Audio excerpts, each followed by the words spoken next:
We're good. We're live. And we're live. Hello, everybody. Welcome on into another Monday Live with the Whiskey Crusaders. As always, I'm Will. I'm Sarah. Not Matt. Still Matt. Yep, he is. Today we're joined by Sam Green, author, fellow whiskey sommelier, and all-around badass. Matt, who's in the chat with us before we give Sam the mic? All right. So we've got Brian Griffiths, Charles Ashworth, John Kranz, Kilco. Check out Kilco's channel if you haven't had a chance.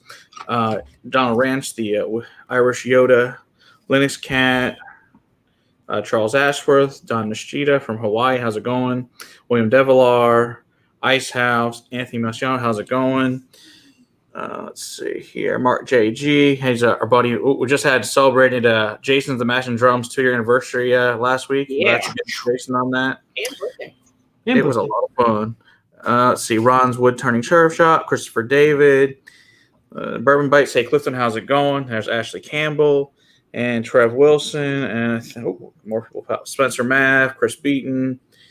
And let's see. I think hopefully I got everybody for the moment. So you know how this thing goes. Anyway, all right. So there's Alan's even in there tonight. Holy crap! All right, Andrew Sproul. All right. So tonight we've got Sam Green, like I said, bourbon steward, fellow sommelier for a beginner's guide to. He's an author of this awesome book. Read the vast majority of it in the last couple of days, which is very cool. But we do have one very important question from our buddy Charles Athor before we start. Do you own a hot tub time machine? Is that a question for me? That's a question for you. It wasn't for you. Sadly, no. I would love a hot tub time machine because what I would do is I would relax with sitting in front of the bloody bubbles because, let's be honest, if you're going to sit in a hot tub, you want to sit in front of the water jet, the jet stream, the bubbles, because, you know, there's nowhere else to sit. That's the only appropriate place to sit. And what I do is I go back about probably a year or two, depending on when it was founded, and buy IPO of Zoom. Right? Exactly. Not a bad move. Totally would. In Google Classroom. Yes. Yeah, that's true too. So, semi-related note. My father is friends with one of the first, 200 employees at Google.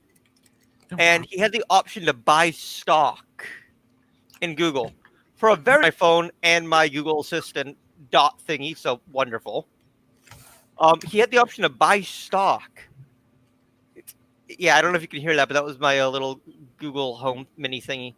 He had the option to buy stock and didn't do it. Oh, That's no. Yeah. That's painful. Yeah. That hurts a lot. That hurts.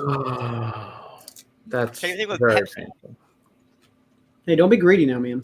I'm sure. So, Sam, Wait, hang on. Will, where's my bacon? It won't ship very well. That's We true. tried. It's a virtual thing. I made a video of how to make bacon. You can watch it. You can make it just like I do. But I unfortunately can't make it for you. yeah, I mean, if we were, I know. down in Austin and you happen to be there, we typically always have pocket bacon when we're down in Austin. I do carry pocket bacon with me most Pocket of the time. bacon, Yep. It's a thing. Yep. Or if we visit a distillery with you, we'll also have bacon. So there's always that option as well. Yes. By the way, I'm that kind of weird dude who likes to drink water out of Boston Shakers. So that's what's in here. Whatever works. We drink seltzer water out of Star Wars themed koozies. Exactly. It's all good. Hell Yep. yeah. Yep. So, Nerd. it's to each his own. We all, heard that, man. I see the Pokeball back in the back. It's all good. Yep. We love it all. Mario Pokeball pillow. Oh. I must get it right. I apologize. Duh. I like Don's comment here. Is that bacon or are you just happy to see me? Probably just bacon. It's a pocket full Good job, of bacon. Don. Bacon. That's a good one. But I am happy to see you, Don. Speaking Yeah. of happy, Mark. Matt, I've watched a couple of your videos. Why are you always like, and I'm Matt? There's no emotion in you, brother. Because that's just the stick. You've got Matt's the curmudgeoned old man. That's right. you got That's actually younger, I think, than me. No, he's older than you. Everybody's older than you. Okay. You've got to find the I right am. balance to make him laugh, and then you get him going, and that's it. Yeah. There's There really should be a laugh counter up. there's one word in particular, but we have it put on. You don't even have to say it. Later. It's fun time. Oh, here's our first one from our buddy Jason Boosie here. Hold on. I am not drinking Pete tonight, Jason. Don't even try it. Our buddy from a good evening, Mr. Boosie. $5 from the Big Dick Club. Thank you, Jason. Appreciate it. Put it down now. We can find something terrible. Although I do have Ardbeg Black here that Matt gave me a little sample. But you're gonna drink and you're gonna enjoy it. I'm I gonna am. drink I'm gonna something enjoy else. the heck out of it. Well, see, Ashley has a good point that emotion starts when Violet starts screaming. This is very true. That's when the mute goes, and I start screaming at her. And there's lots of other things that come out that no one This wants to is hear. slightly peated. It's a 25-year-old more like single cask from K&O wine here in California. Nice. Very cool. I've had fun with this bottle, as you can tell. I can Oh, see yeah. that. I've actually shared it with some brand representatives who work for Diageo and work on Mortlake, and they're like, "Oh, this is really, really good." That's awesome. What Hey, do you Brian. want to start off with, Matt? I got an empty glass here. I don't like that. I don't like that. Yeah, let's talk about your book and let's drink some whiskey because What are we drinking, Matt?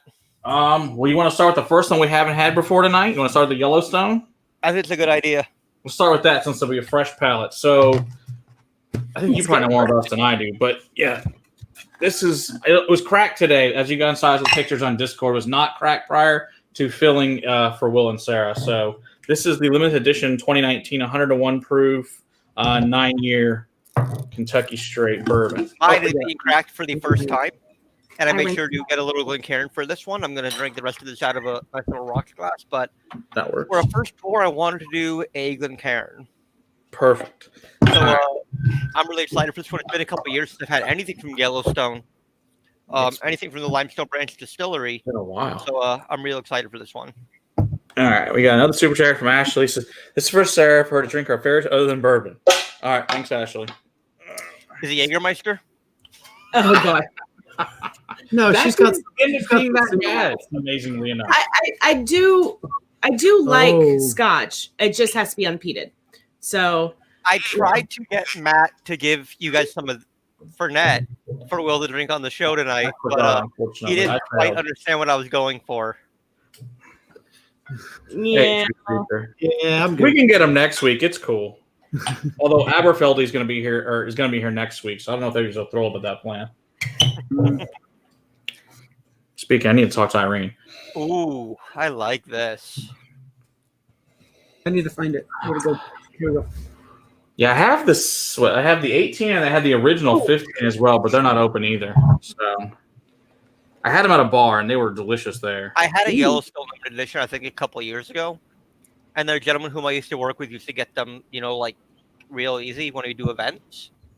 But I haven't had it for a while, so I'm really excited to try it again. And Clifton's in the house. Hello, Clifton. getting a lot of dry Well, we corn. don't know that yet.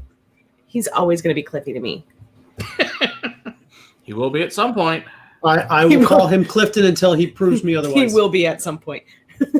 I don't know who you're talking about. Bourbon Bites. It's Clifton McDaniel. He's He's another channel. another When he channel. gets a little too on the inebriated side, he goes to Cliffy instead of Clifton. It's pretty funny. It's All right. But His he's all always weather Cliffy to me. comes out. I got another one from Tim Evans. Oops, click the This button. is smells good. Appreciate the great content. Thanks, Tim. We appreciate it. Cheers. Mm. You don't have a very nice look on your face. What, you don't like it? It smells good. It's not. Taste It's different on the palate. It's definitely not Mm. what I was expecting. The forefront flavor hit me as just kind of a twang, almost a sour note. Now, again, here's where our palates differ, because I like it. I see that, the nose is very dry and old, It's got that old, astringent kind Dusty. of dried corn. Dusty, yeah. Mm-hmm. The nose is very dusty. Great Mhm. Great words there. I appreciate that. The palate is much more, wet, for lack of a better term.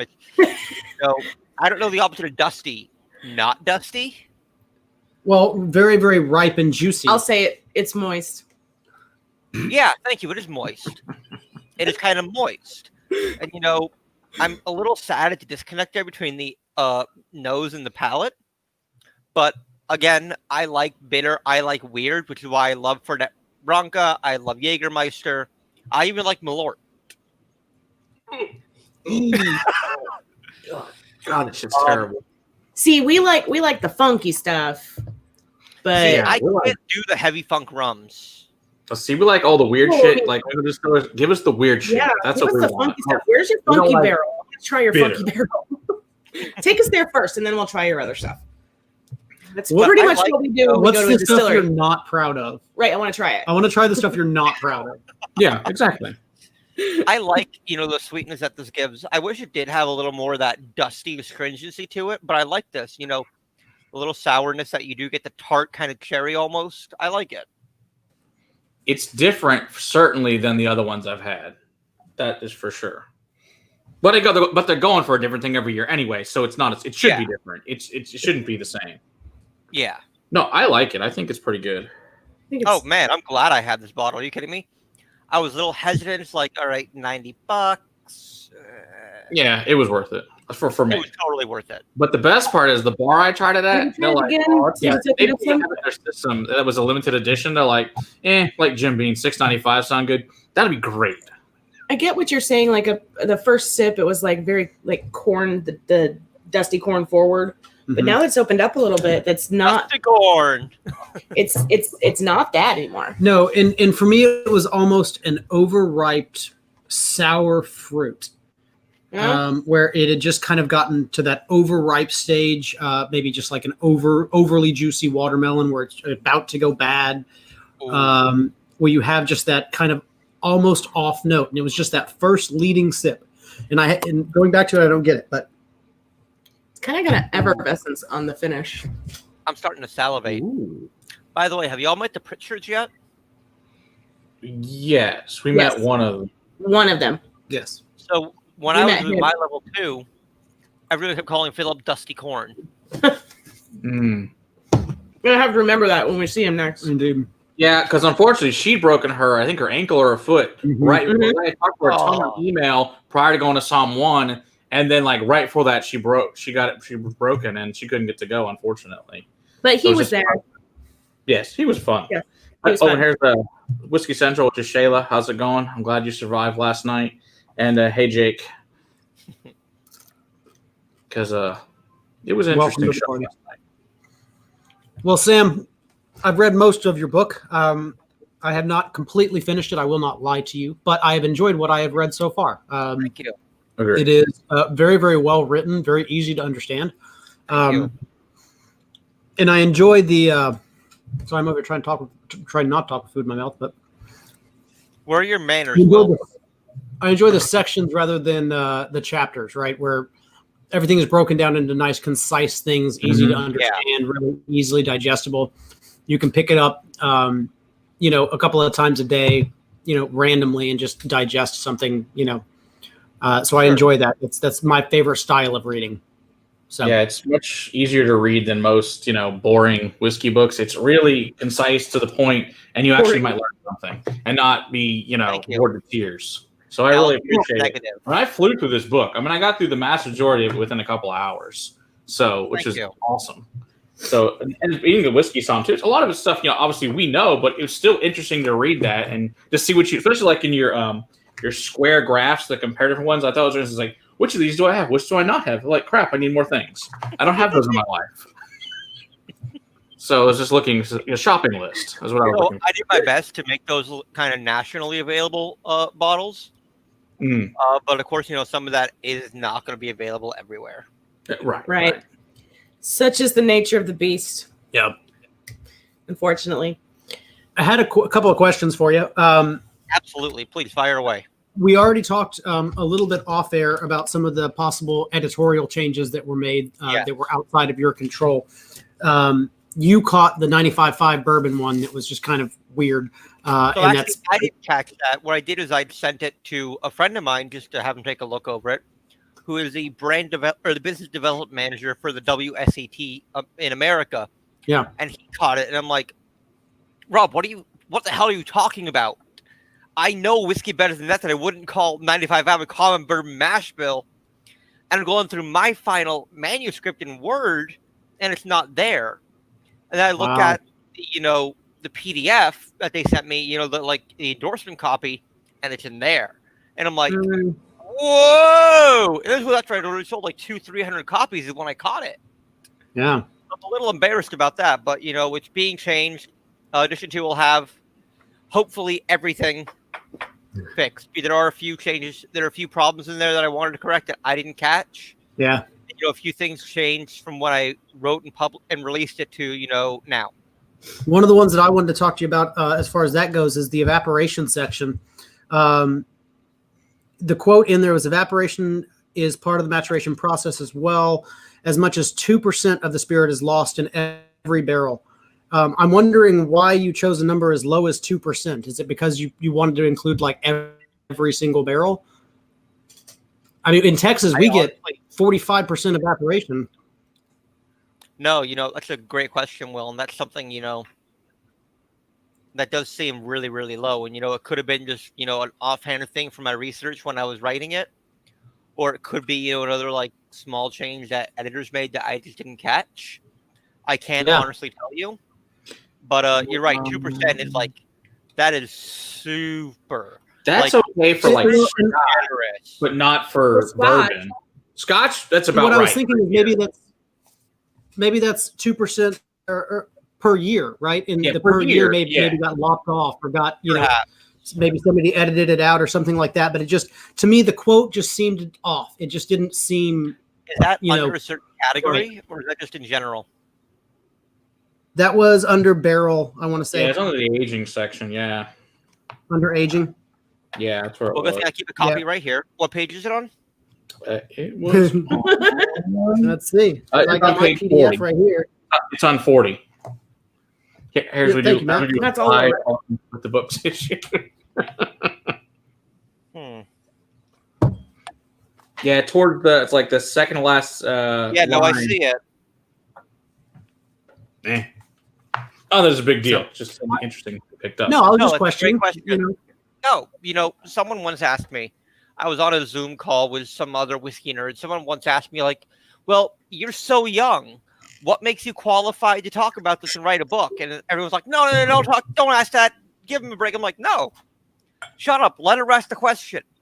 I have no problem being, questioned and like, well, why do you know about this?" And look, by writing a book, I put myself even more in the spotlight than I had, talking about the Academy and, branding myself as the whiskey somm. And, it was a very question I told her, first of all, you're right. I'm very young. I'm 27. And what qualifies me to have, written this book is that I've done a lot of studying, a lot of learning, attended a lot of tastings, talked to a lot of distillers and ambassadors. And I retained it all because I'm part of it because I'm autistic. So, that was something I was kind of afraid to talk about for a while. But, hi, I'm autistic and I'm a whiskey nerd. And that is, in part why I retain all this knowledge. And, you can ask me about a random whiskey fact. And if I know it, I can just pull it from the back of my head. It may not be in a snap, but, I have to rack my brain about, like what kind of grape is used majority in cognac. But it's not just whiskey facts either. I know a lot of like just random spirits facts. Pardon me. And that's because I love what I do. I love this industry. I love spirits. Pardon me. I had a beer before I got on the call. I know carbonation. I just have a lot of random spirits facts and knowledge. I fell in love with whiskey. So because of my autism is how I can retain some of this information. Hey, random alcohol knowledge in general is always a good thing. Especially at your age, that's great to know all that stuff. There are far and few between, but if you're going to learn something, you might as well go all the way in. I mean, why the hell not go all the way in? I mean, I know I sure as hell did from like a very stupid young age because I had problems. That's a different story. So, I nerded out in history and alcohol, the two things I studied more than anything as a kid. Like, I also work in Eric the bar says- industry, and I work at a bar and restaurant scenarios. And a supplier friend hit me up a couple weeks ago, and he's like, "I'm on a call for this whiskey show that they're doing, like for like top influencer type people, and I'm Facebooking all these people, and like every one of them, you've already been Facebook friends with them, so like you've really ingrained yourself in the whiskey world. Good job." And I'm like, "Oh, thanks." This is what I tell people all the time, and I'm sorry I keep talking over you guys, but I just talk and talk and talk, so they tell me to shut up. That's what we do too, so it's all good. Don't worry about it. I know that. Oh, I think they froze up. That's the other reason. I said, yeah, they froze. They'll be back in a minute. I know that if you're on YouTube and you don't talk a lot, that's probably going to be a problem in general. I'm just a whiskey nerd, dude, who is fortunate to have found an industry and a career and a passion that he loves. Yeah, exactly, which is perfect. Yeah, like I know, like one of our buddies, I don't know if he's in chat or not at the moment, Ben Stahl, he's I think 23 years old, and when I met him a couple of years ago, he's 21, and it's like, holy crap, a tremendous amount, and have been lucky enough to get all these awesome whiskeys at your age. It's like we only dreamed of at that age. I mean, we were poor colleges buying freaking military special at the Class 6, which was just garbage. But hey, it's all you could afford, so that's what you drank. So, it is what it is. And of course, now we appreciate many more fine drams. Oh, yeah. That's for sure. So, I'm not afraid to admit that the lamp on my left-hand side. So for you guys, it would, no, sorry, wrong one still. Over here, you can't really see it, be this on. It's actually a bottle of Old Forester Birthday Bourbon from 2018. Nice. I made it into a lamp. So, yeah, getting fine drams. Once I cracked that bottle, I cracked it during COVID, this quarantine, this lockdown. Once I cracked it, it didn't last super long. Yeah, that's probably what would happen. That's probably what would happen if I got my hands on a birthday bourbon. I like Old Forester a lot. Oh, we also want to say hi to Scott for my bourbon journey, and also say happy late birthday that we celebrated after the stream was over last week on Jason's show. That was fun. So always entertaining. We tried to convince Scott to open his Al Young, but he refused. So we're hoping he cracks it in 2 years. Don't give in to the pressure. Hold on to that bottle for another 2 days, then open it. There you go. 2 more days. Hey, Donner Pass. Wait. Well, We have faith in you. It's past that 2 day mark now. His birthday was on Thursday. No, 2 days from now. Yeah, that's good enough. It's a couple or closer to next year, so close enough. I think we need this. Actually, All right, what else you got for me? opens up some more. This will get even better. I said, all right, well, what else you got for me? What All else right, did you find in there? Actually, we have a question from Ashley. Let me do this. Oops, wrong one. Well, There we go. What's your recommendation for beginner bourbon drinkers? Actually, that is a great question.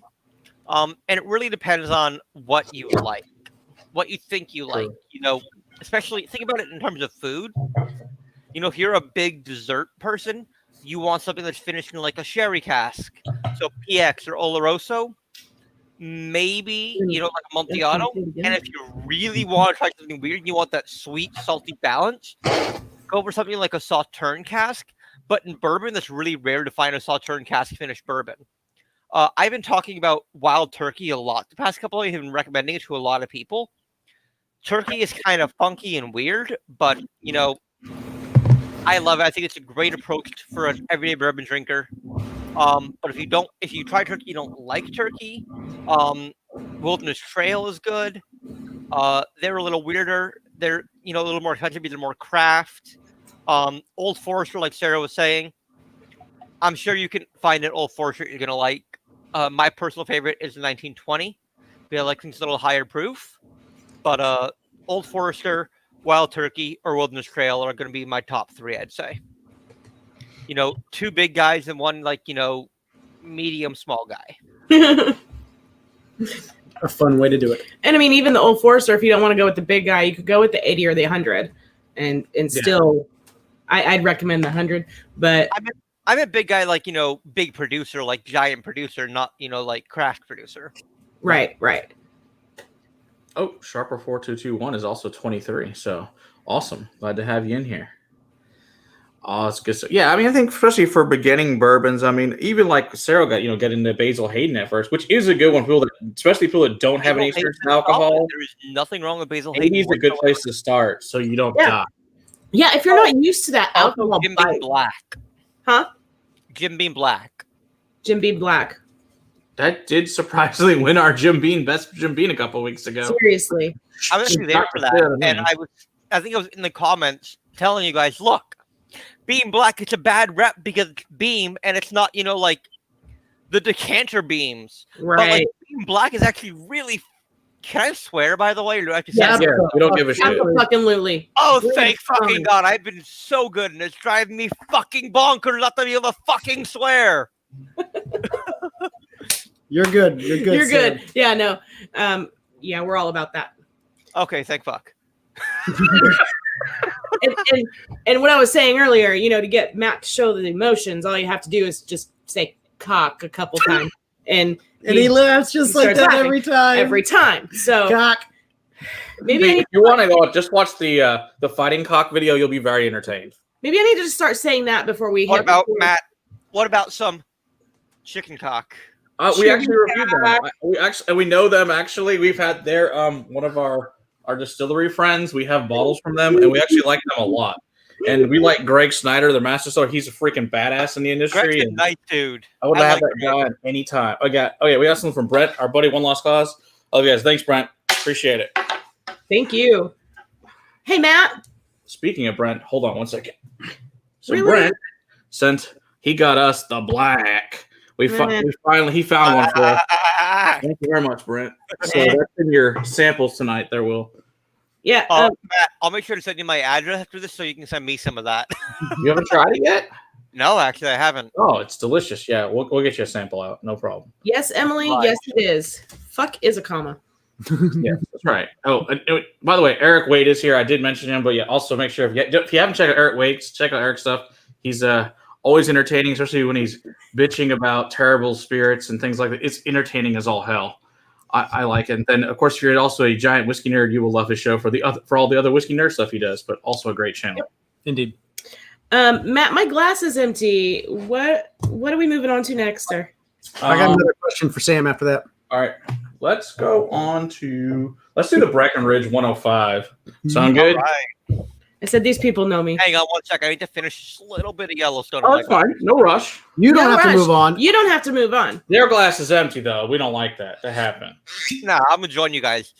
Cracking a fresh bottle of the 105. Cool. Nice. Yeah, show me what you were showing me prior. All those other Breckenridges I hadn't even seen before for the Oh, audience. you want to see the good stuff, huh? Yeah. I want you to show them because stuff I didn't even know existed, which is really cool that you get that stuff. So, the long version is This is true. Eric. I agree with you wholeheartedly. I haven't tried the Lucky Charms The yet. long version is kind of long, but there's a story behind the bottle I'm about to pull up. Okay, sounds good. The Tell short us the story. version is that once a year they release something called Powder Hound, which is a turn cask finished bourbon. Mm. And it's only available at the distillery in Breckenridge, Colorado. And Okay. previously, I knew everyone working for Breckenridge in SoCal. I worked very closely with the Los Angeles. She basically had, just outside of Orange County to San Luis Obispo. So she had that entire, section of the state. And there was guys from Orange County South, and then San Luis Obispo North. There's a young lady. So, when they went back for their corporate, meeting, I'm like, hey, can one of you guys get me a bottle of Powder Hound? I was happy to pay for it, of course, but they're like, oh, we'll take care of it. And then the guy who was supposed to bring it for me just didn't do it. Oh, No. And then boo! we drive all the way to Orange County, which is about an hour and a half from where I live in, San Fernando Valley, Los Angeles. I drive down to meet up with him to get the bottle, and I don't know that he doesn't have the bottle. He's like, oh, I didn't get the bottle. Distillery's supposed to send it to me. Oh, Spoiler alert, they didn't. They No. sold out. oh no! He left the company. There was a changing of the guard. She took over all of SoCal. woman, Lexi, and said, "I'll get you a bottle. I'm sorry about that." And they're like, "Hey, we're out. Do you want anything else from our, thing?" It's like, "No, I don't want anything else. I've had fucking everything else. Unless you want to send me a bottle, and you're like, your $400 bottle single malt, I've had everything else." So, again, things happen in the industry all the time. Unfortunately, another changes in the guard happened. Lexi no longer works with them. And it's like, she promised me one of the bottles of their new rum cask or their new Madeira cask that were coming out that hadn't hit market yet. Okay. She no longer with them, unfortunately. So ended up having to go through her NorCal counterpart, who linked me back to the guy down here. Oh my God. Who came over today and gave me their new rum cask. Right. Which is Nice. hitting market. Well, there we go. I like that bottle. It is just hitting market, like as of 2 days ago, basically. Nice. I like the color pop on that versus the others. Mm-hmm. Honestly, I may not even open this because that's #1, you guys. Ooh, Yay. Very nice. that's awesome. I Can't just wait saw to hear about that. #1. I may not open it. Whiskey's I for don't know. drinking. Open the damn thing. Whiskey's for drinking. Fuck you. Open the damn thing. And then he also dropped off a sample of their single barrel. Nice. It's just a heel of a bottle, but he wanted me to try this. Because Nice. I guess, the fact that my email is at thewhiskeysom.com and I explained a little bit about what I do, it's like, oh, this guy's actually important in whiskey in LA. He knows what he's doing. We should probably be nice to him. It's, always a plus to be nice to the whiskey people. Yeah, we like it. We like it when they like to share their whiskey. Mm-hmm. I'm grateful. Yeah, I like this. I miss our events with COVID because we've Seriously. haven't done one since, oh my gosh, here at the house since what? Crap, like October? October, I think it was. Because we had one at Tahoe, and then we had one at Mirage. That's the last one we had. We haven't had one since. The Mirage So- one. One of the weirdest bottles I've been given, weird like flavor wise. My friend Michael Carr used to be the global ambassador for Powers Irish Whiskey. Nice. And he now is like the business development manager for Pierce Lyons Irish Whiskey. Hmm. And I really am sorry, Michael, if you're watching this. I'm really sorry. I know I owe you a cocktail video. He wanted me to get a hold of a bottle to do a video on social media. So I talked to the distributor and got a bottle of their 7-year Irish whiskey. This is not a single malt. This is a blended Irish, aged in ex-bourbon barrels and sherry butts for not less than 7 years. Non-chill filtered, natural color, 43%. Sounds good. It actually tastes like rubber and not in a good way. Really? Hmm. Okay. That's disappointing. That is disappointing. So we do have a question. I do like Irish whiskey. So Thomas would like us to like, I don't know, do what we're supposed to do on the show. Hi, Thomas. Welcome in. So yes, we can boy. certainly get into that. That is part of the plan. Oh, yeah. Sorry, look. Thomas. I kind of like to go off track and like, Oh, if it's you all ever good. About whiskey. or if I do a Cool. tasting for you, I start here on kind of a linear path. It's Yeah, what always happens. Yeah, we will cover that. fucking like the labyrinth, but like And then in you a- get 3 Psalms together and you're like, ooh, what about this? Ooh, what about this? 4 Yeah. Psalms now. there's 4 4 of Psalms. us. 4. Yes. Well, Sorry, there's and- 3 screens. I didn't count the people. But also, it's not. We don't necessarily want to go through the entire book and actually, give away the entire book because Right. Sam's trying to sell copies of But this. we want to You got tell a what question for the me. book's about, what can be expected in the book. That's true. Yeah, Yeah. exactly. Question And, for me, I just remembered. I think it's well titled. It is a very good. yeah, intro. the link to his book also is in the description, guys, and you can get a signed copy also from Sam. That's also in the description. You can go directly to his website and purchase, and he'll sign it for you and send it to you. So it's pretty cool. Also available on Amazon. I'm sure other And fine yours is bookstores going out are in there. tomorrow, by the way. One more time on I, that, didn't Tim. do anything. I said, Matt, his is going out tomorrow. Okay, perfect. I didn't do jack all this weekend, and then like today kind of got away from me. It's all good. I know that feeling. Will, you had a question? So, I'm going to quote you real quick, and on the other side of it, I have a question on it. Okay, this is on page 18 of the book.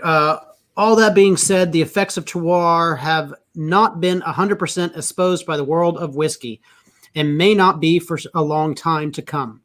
Nevertheless, I firmly believe that terroir does influence whiskey. Really, I guess my main question is how many people are you coming across that are not thinking that terroir has an effect on whiskey? Like A lot. I'm talking really interesting. There are arguments about it. I have talked to people in the industry, not necessarily distillers and not necessarily, ambassadors, but I've talked to people in the industry who are like, no, there's no terroir in whiskey. You're distilling it all away. Okay, so I'm gonna interrupt you real quick, Sam, and then I'm gonna hand it to you to let you kind of go for it real quick. So whiskey is made of three things: grain, yeast, and water, right? And if you add in wood and the advent of time, you're now looking at 5 different things. What Sam is saying is that terroir, or the region in which you are, the climate in which you are, which your whiskey is, both the grain is made, the water runs through, the climate of your rick house, the where you are located, actually plays a part in what your whiskey will inevitably taste like. This is something that Waterford is diving deep into over in Ireland. But you're saying that the 6th definition, or the 6th thing that changes whiskey, is terroir. So I'm going to let you go now. I just kind of wanted to give people a background of that in case you are a new listener. So I'm really glad you mentioned grain, because a lot of distilleries don't grow their own grain on site. No. And, many have started to use their own yeast, proprietary yeast strains. Mm-hmm. But the MGPs, the ADLs, the, OZ Tylers, and the Bardstown Bourbon Companies of the world, those are, for those who aren't familiar, Bardstown Bourbon, OZ Tyler, they're basically the Kentucky versions of MGP. Those of you who aren't familiar with MGP, Midwest Grain Products Incorporated distills probably like at least 60 to 70% of the entire rye whiskey market. Now, that's going to dive into sourcing just a little bit. I'm not going to go down that rabbit hole right now, but I will just say that I have absolutely zero problem with sourcing your whiskey if, and this is a giant if, transparency. If you're honest. Yeah, exactly. Transparency. That's crazy, Eric. That's funny, Eric. Matt, you tagged it up for a little longer. I want to read that again, and I want to kind of touch on that. All right. So Eric says it's funny to have asked that I had someone challenge me on that very topic today. They said I was reading my wine song background to whiskey. No, they're just stupid. Sorry, Eric. They're being a pretentious fucking asshat. Tell him to go fuck himself. That also terroir does matter in whiskey. Terroir does exist. It may not be terroir of where your grain is grown, because even in Scotland they don't use 100% Scottish barley. But that being said, Brooke Loddick has shown us that Scottish barley versus Isla barley versus Bear barley versus it goes down to the farm level on their bottles. Yep. I'm not talking about Brooke Laddie, and it's Brooke Laddie, by the way. Brooke Laddie. It's a whole nother rabbit hole. Sorry, but I correct people all the time. I'm pretty sure my coworkers. No, actually, there was a point where there literally was a point in time where I was working at a bar, and I'm like, "Hey, can I say something?" They're like, "What?" I'm like, "I'm not going to correct you." They're like, "Oh, okay, go ahead." I would constantly correct them, and I'm like, "Hey, can I tell you something?" And they're like, "What?" I'm like, "It's not about whiskey." Yeah, I've heard that one before. Well, I was a bar back, and my bartenders, they were solid bartenders, but they didn't know whiskey. And to my detriment a little bit, my boss, when I started with them, told everyone my background, and it's like, why did you do that? I am here to bar back and clean your shit up. I am not intentionally here to correct you on whiskey. It's gonna happen. It's gonna happen. I mean, not why I'm here intentionally. That's not my job. Anyway, it's natural. Yes. So anyway. Yeah. I saw that question come across. 1 second. Well, yes, Brooke Laddie has shown us very greatly about Scottish barley, Isla barley, Bear barley. But the majority of other Scotch whiskey distilleries aren't using 100% Scottish barley because there's just not enough of it produced in Scotland. Mm-hmm. Because the climate in Scotland is kind of cold, windy, and rainy. Well, and they've also been trying to create this same flavor profile for so long that they're able to, because of the massive amounts of whiskey that they're producing. Good God, what happened? Why is he laughing? Eric. Yeah. What?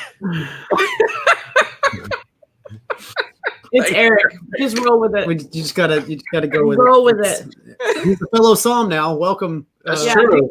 He's a level 1 son now. Welcome, Eric. Yeah. Welcome to the shit show.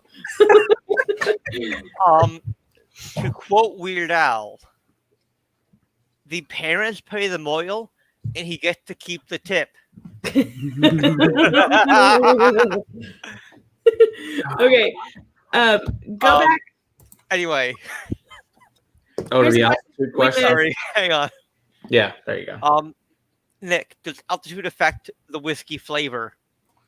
Altitude. Yeah, of course. I think it probably does, and it probably affects the angel share too. Yeah, I would assume.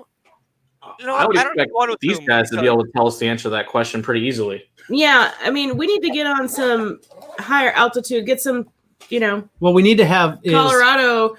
We need to have a distiller on from Texas and a distiller on from Colorado at the same time, so we can talk about temperatures and figure out where their cuts are being made. Because I'm willing to bet that their temperatures are going to be significantly different as far. So I can make that happen for you guys. I connect you with the distiller for Balcone, or not Balcones. God damn it! I mean, I can do it with Balcones too. Yeah, we know him. We got that one. Yeah, no, I'm sure you have Jared. Everybody's got Jared. Yeah, and we got the guys from Ironwood as well. We just need somebody from Breckenridge or Stranahan's, something like that. I can do that too. Yeah. Speaking my of mentor, a dear friend and mentor, is actually the new national ambassador for Stranahan's, and I'm very happy for him. Nice.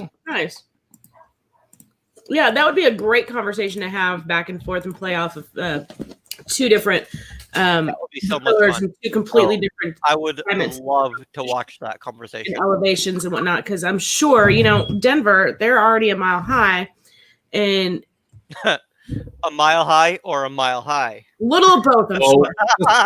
Both. It is Colorado. Especially if you're in Boulder. As for altitude affecting the flavor of whiskey, yeah, I'm sure it does. Sure it does. Because the air pressure and the temperature and, primarily the pressure, it's going to, fuck with how things do. At sea level. It's going to fuck with your nasal passages possibly too, as far as also drift. Yeah, also really good point. It'll fuck with, the human body and how you interpret and smell and taste whiskey. Mm-hmm. I don't want to get into olfactory sciences because that's not something I'm experienced in. Although, someone to talk to has to be George Mansko, who created the NEAT class. He would be able to talk to you more about that than I could. Also, we want to say hi to our friend Nancy Fraley. Say she's in here. Say hi. We will be having Nancy on sometime soon. We're in contacts with her. We're figuring out a date, but Nancy Fraley will be here in the next sometime in the next few weeks. So really excited to have her on. That name is fangirl. Why do I know that name? Because she's the master. She's one of the best blenders in the entire world. She does Joseph Magnus. She's the nose behind Iron Root. Wyoming. All of the greats. It's amazing. That's awesome. And then several others, but yeah. I want to be here when I grow up. Yes. I do. Okay, we got to go back to Ron at a question. Let's see here. Where did I miss it? There it is. Okay. Ron says, how could it not affect the mash? Dirt is not the same from place to place. Neither is the climate. How do you think CSI can analyze dirt to find out where the murder place is? It's exactly right. It's about forensics. But forensics here. He's not wrong. I know. The soil types, the composition of it is just not the same anywhere. If you're growing next to a limestone bedrock, your wheat is not going to taste the same as a wheat field that is not. It's just, you can't not have Will affect everything. The argument against terroir and I'm gonna play devil's advocate here and just go off what would make sense. Oh, hey, sorry, can I just excuse me for 1 second to pull up a Puppers? Yeah. Hey, Pupper, come here, Scoops. Come here, buddy.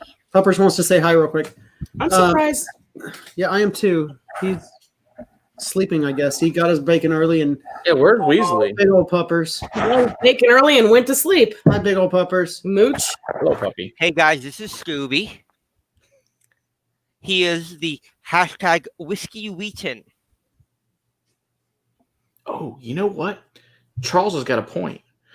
We'll just get Jason to come on. He's got distilleries in both Colorado and in Grapevine.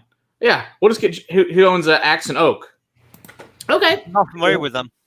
Yeah, they own Axe and Oak up in Colorado, and then he convinced his brother Justin to come down here, and they opened up one in Grapevine, which is about 25 minutes from us inside DFW. That's right. And that's one of our friends. We're actually, before COVID started, we were actually going to go and do the entire process to distill our own stuff, and then go through the entire thing to COVID happened. It was, unfortunate. We were going to go from the entire milling process and everything. All right, put your Puppers down. Say goodbye, Scoob.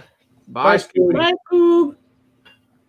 And We got distill Weasley. and barrel, all that cool stuff. But Good sometime boy. when it happens, we'll go back and do that as a group Whiskey Crusader thing. So it'll be So, a blast. But What I was saying though before the dog interrupted me, because I saw him on my screen, I'm like, doggy. Squirrel. Is that the argument against terroir? It's the same thing against gluten, as you're distilling away everything.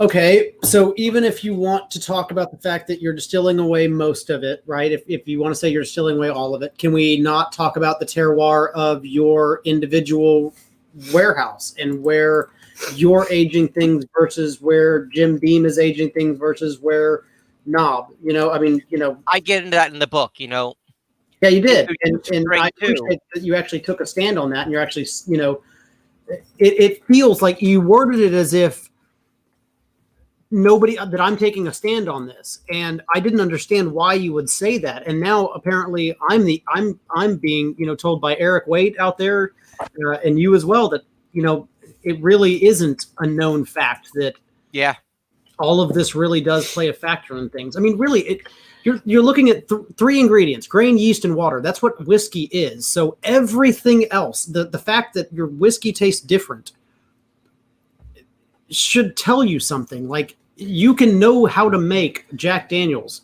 but you can't make it taste the same as Jack Daniels. Even if you know the mash bill, even if you know the process, you can't make it taste the same as they can. And I'm glad you said what you said, because you left out one key component that makes Jack Daniels taste like Jack Daniels. And that's the yeast. It's the bananas. Oh, the yeast. Well, okay, that's fair.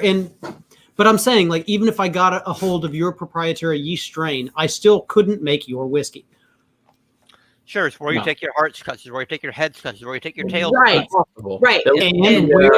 And where your distillery is located has a specific airflow, has a specific climate associated with it. The Lefroy versus No, I Lagavulin agree. story is Oh my exactly God. that. That's exactly, Matt. Lefroy versus Lagavulin. We're going They to do tried to steal things everything from Lefroy, and they couldn't do it, which is hilariously fun. You can't make it the same. It's just impossible. So No, it's, you can. Yeah, and like Anthony, and that's right. Anthony's got a point about Woodinville. Yeah, they're over the other side of the mountains where they have their warehouse on purpose, so that they get the vast temperature changes. So all the world makes it. Oh, I also want to say hi to our buddies over at my whiskey den, Pat, Mike, and Benjamin. I know they're in here as well. So say hi to you guys and check out my whiskey den if you guys haven't. we can make it better. What's your problem with Jack? Yes. Oh, Daniel. maybe. Let's hope. Okay. We also got a super chat from Jason, the Mash and Drum. Thank you, Jason. Thank you, Jason. Appreciate you. Cheers. All right, this is awesome. Thanks, Jason. We appreciate it. Thank you, Jason. That's such a good point there, Donald. I firmly agree. Matt. Yes. Oh, you know Yeah, what? Matt. Me too, dude. Oh, fine. Okay, let's do Statesman. The came out for the Kingsman movies. The Statesman. Yum. I love that movie. I I do. really wish I could find the Glendronach that they made for it, but they only made like 900 dude. bottles, and it's a Don't grand. get me started. I would pay for it if I Do could. not get me started. I want that bottle very badly. First of all, it was advertised as 1992 bottling, but it turns out it's 1993. Yeah. But when it was 92, I'm like, I need this because I it's need that in my birth life. year. I really do, because I really love that movie. Gosh. But Statesman is the Right. the American version of the Kingsman, and so this is the whiskey they supposedly drank in the movie. So which is kind of cool. So they got I a whole don't Forester want made. to get off my ass right now because I'm quite comfortable. Although my dog is probably hungry, I probably should feed him in a minute, so I might dip off stream for a brief moment. That's fine. And if I do, I'll go and you know what? I will do that. Yes, feed the dog. I'm The dog is much happier. I'm gonna go feed him real quick. I'm gonna turn off my camera for a second. Perfectly acceptable, Sam. Um, We'll hold things down. You when join I get whenever you're back, ready. I'll have a surprise for you guys. All right, sounds like a Awesome. plan. All right, yeah, and then when he gets back, like I said, we've kind of gotten into about we're obviously going into the weeds on this, which is good though. About We're nerding out, okay? Aging, all that cool stuff. It's then what we'll we do definitely best get is nerd out. Do But you what? have to also, huh? Was it what now? I said we're nerding out. I'm bringing up Bottle and Bond next. It's what we do best is nerd out. I'm bringing Yeah, up Bottle we and Bond. told you it was going to go this way, guys. That we're going to get into it and then get into the weeds, and we'll get into each region too, because I know that some of you are new here and want to get into that, and we certainly will. We have another hour, so we'll get into it. Well, and more importantly, if you are new here, please don't hesitate to ask the questions in the chat. Our chat room is full of wonderful, wonderful people Oh yeah. that have never been anything besides friendly to those that are friendly. So, Don't be scared. yeah, don't be scared. Throw your questions up there. If we're not answering them or if you need to ask questions that are more rudimentary, please don't feel like you can't. We will be happy to answer those questions. That's what we're here for. I just don't want to give too much of the information away because Right. I want Sam to be able to sell this book. Yeah. So, Yeah. I would like for you to buy the book and learn the information through there. Man, if Right. you could do that, Ron, everybody be making whiskey. Exactly. Yeah, I mean, otherwise it would be so easy. But it's John. It's a complete.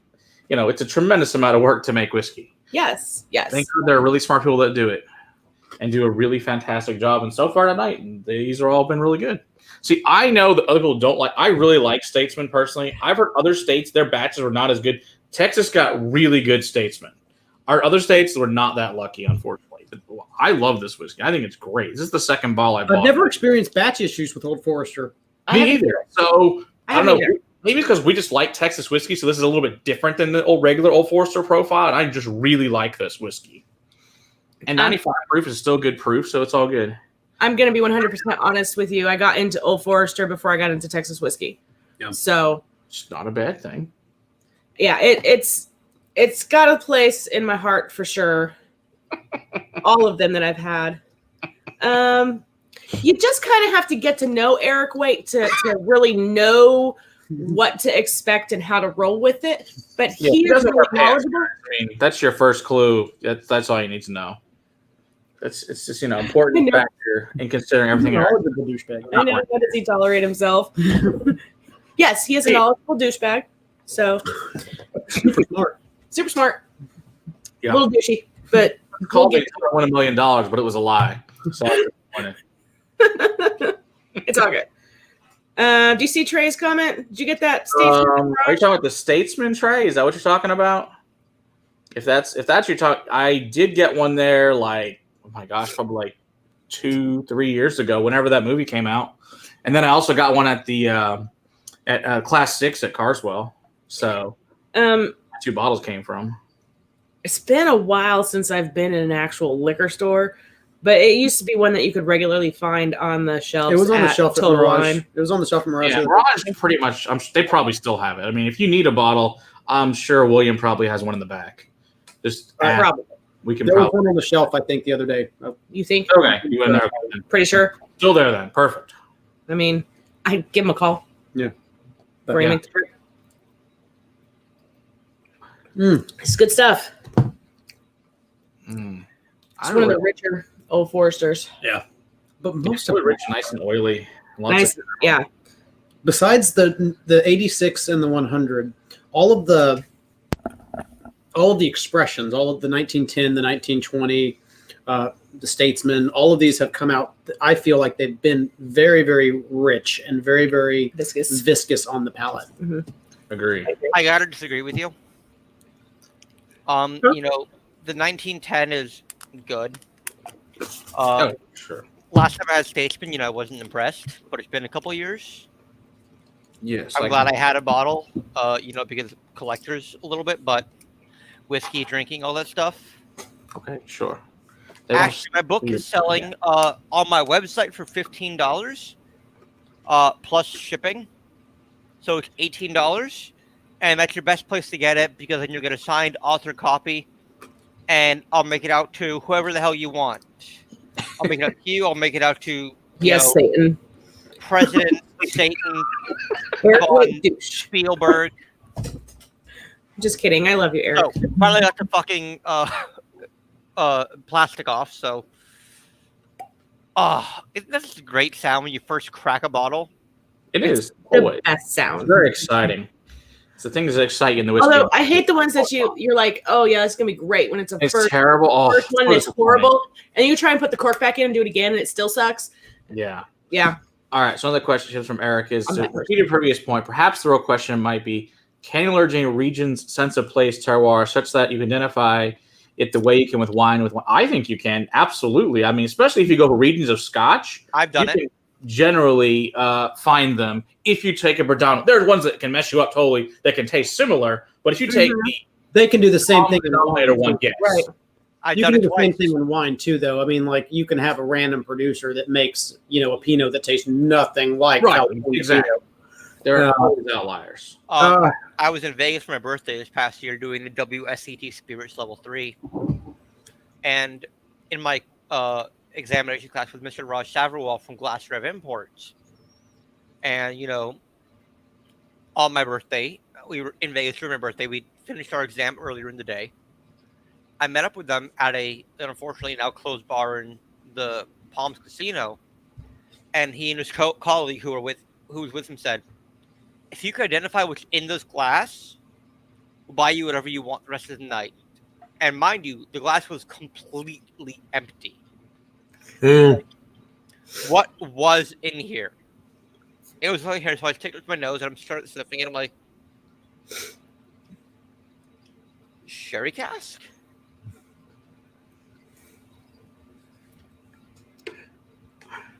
Isla. And somehow I got it right that it was like an 8-year-old peated Bunnahabhain in a sherry cask. And they're like, how in the hell did you do that? I'm like, I don't know. Anyway, there's some memory that clicked with you.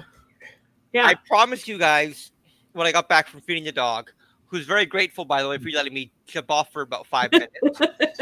Because he's learned the words doggy woggy dinner time. So when I say doggy woggy dinner time, he's like, crazy. Ours knows Junior, go feed the dogs. They go crazy. That's funny. I brought you something neat. So I brought you two neat somethings. All right. You have to pick A or B. Definitely B. B. Okay. Always A B. and B, right? I said this one was B? Yes. Matt? B's fine. Yeah. This is a very rare. You have to be super nice to Stephen B. Hang on. Keep on holding it. Yeah, make him full screen. I'm trying to freaking. There we go. Ooh, that's cool. It's a Yellowstone coin. That's very cool. Yeah, sorry, I'm not used to the mirroring. Yeah. Yeah, That's it really gets cool. weird to get used to. That's very cool. That's awesome. Very, very cool. Nice. And What was an A? I'm about to show you. I'd like to My know. first challenge coin I ever acquired, actually. Not counting collectible. Oh, that's awesome. You got a Kingsman coin? That's great. It gets better. It gets better. Ah, very cool. That's very cool. Nice. I like it. That's awesome. So before I had the multitude of Fernet coins that I have, you can't see on camera right now. I had my Kingsman coin from Comic-Con a couple years ago when they released the Statesman film. And I carry that in my wallet. And my wallet's not near me, but if you look at my wallet now, from the Kingsman coin, from the Fernet coin that I carry with me every single day, if I have my wallet, I have my Fernet coin. So if I come to your bar and you try and challenge me with a Fernet coin, you're going to have to buy the round because I carry a coin with me 98% of the time. I have my Kingsman coin, and there's like little like a dimple in my wallet of where my coin has been sitting for close to 3 years. Nice. Wow. Yeah, I always have a coin on me. It's in my purse. My purse goes with me everywhere. It's always there. Yep. I'll grab this too. And like Jason says, American whiskey too is used on labels now from New York, Kentucky, Texas, California, Colorado, and it's fantastic, absolutely. And we also got a super chat from Taylor to the Stars for $2. Ardbeg is the best. All hail Ardbeg. We do appreciate your super chat, though. Cheers. I agree. Thank you very much. Taylor, Ardbeg. Unfortunately, your opinion is wrong. So what do you think is better, Taylor to the Stars? That's our next question. What do you think is better than Ardbeg? Is it that you don't enjoy peat, or is it that there is a better peat that I don't know about? Because if there's a better peat that I don't know about, I need to know about it. But I know about most of them. Ardbeg. Yeah, it's called the Brook Laddie Port Charlotte MRC01. Okay, you know what? The Port Charlotte series is all amazing. But Will, hang on. So this is the MRC01 Mouton Rothschild casks. Oh my! Yeah, we don't have I that. took literally one sip of it at a tasting. A year to the date, by the way. I was salivating. I can imagine so, man. I finally got a bottle at the beginning of COVID. And I am not cracking that anytime soon. It's so hard to get a hold of. Well, I mean, the bottle of wine, Mouton Rothschild, if you get a bottle of... Okay, so... Mouton is one of the 5 Bordeaux in France that I will bring it up the wine som. Can claim epicness, right? Like they're a first growth Bordeaux. That's what we do for epicness. That's what I do for epicness. They're a first growth Bordeaux, and they can basically charge whatever the heck they want to for their bottles of wine, and they've gotten more and more expensive for years and years and years. Mouton Rothschild was the 5th to be added. There were only 4 for a long time, and they were the most recent addition. And their bottles are just Matt doesn't have it expensive. Because it's not available in Texas. I talked to Erica about it already, so we'll see what we can do. So it's coming. Matt, if you want a bottle, I can get you a bottle. Yes, that would be awesome because she said it's not in Texas, and that's the problem. Yes, if you can get a bottle, that would be fantastic. Yeah. They love you. We will talk, and that sounds amazing. And we will open that shit. I'll still like you, but I won't drink it. We will open Sarah, it. I think even you might like this. If it's got peat in it, it's not heavily peated. Doesn't matter. Charlotte rain, it's not super peated.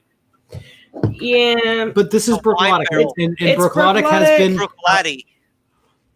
There's a C there, okay? Remember, it's not a Brooklotic. Yes, I know that. We'll like to say the other way, and we don't correct him because it's funny. I'll tell you. I pronounce everything wrong. Yes, he does. He spells it wrong too. Yes, I do. I'll try everything once, but I cannot promise you I'll try it a second time. Fair enough. Oh wow! What are we drinking next, Matt? That's awesome. Hold on. Eric has. Look at this. Eric, he's gotten a 9, 10, and 15. Damn, that's awesome, Eric. Wine brag. Hang on. He's like, yes, I'm a wine snob. Yeah, that's okay.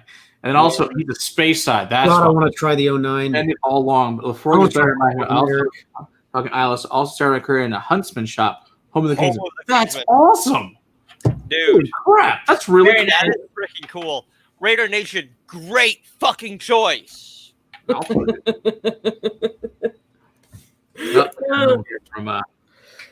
I vote Pete sucks. Striker for president. Well, that is damn smoky as shit. So it is, and it's really good. That's really good. Well, thank you, Taylor. That was really cool. That's an awesome story. I like that. So, Mr. Will. Yeah. Anything else you found in the book?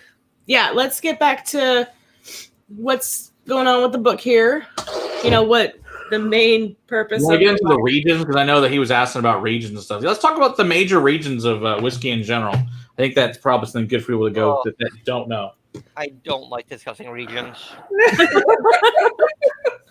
Hey, I you can go wrote over them the book. for you. You went over Scotch and Irish and American were the first three that you went over. Then you went over Canadian, and then you went over Japanese. And I really actually enjoyed your Japanese section. You talked about Mizunara oak a little bit. You talked a little bit about the wood itself, how it grows, why it's so difficult to make into barrels. I enjoyed that a lot. And then you actually talked a lot about how Japanese whiskey is regulated and or not.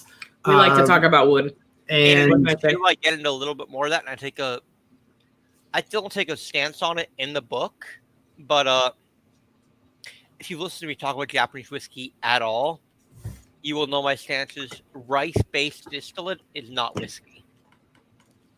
Okay. In Japan, you cannot sell rice-based distillate over like 35% as shochu. Right. Because that's what it is in Japan. And you cannot sell rice-based distillate as whiskey in Japan.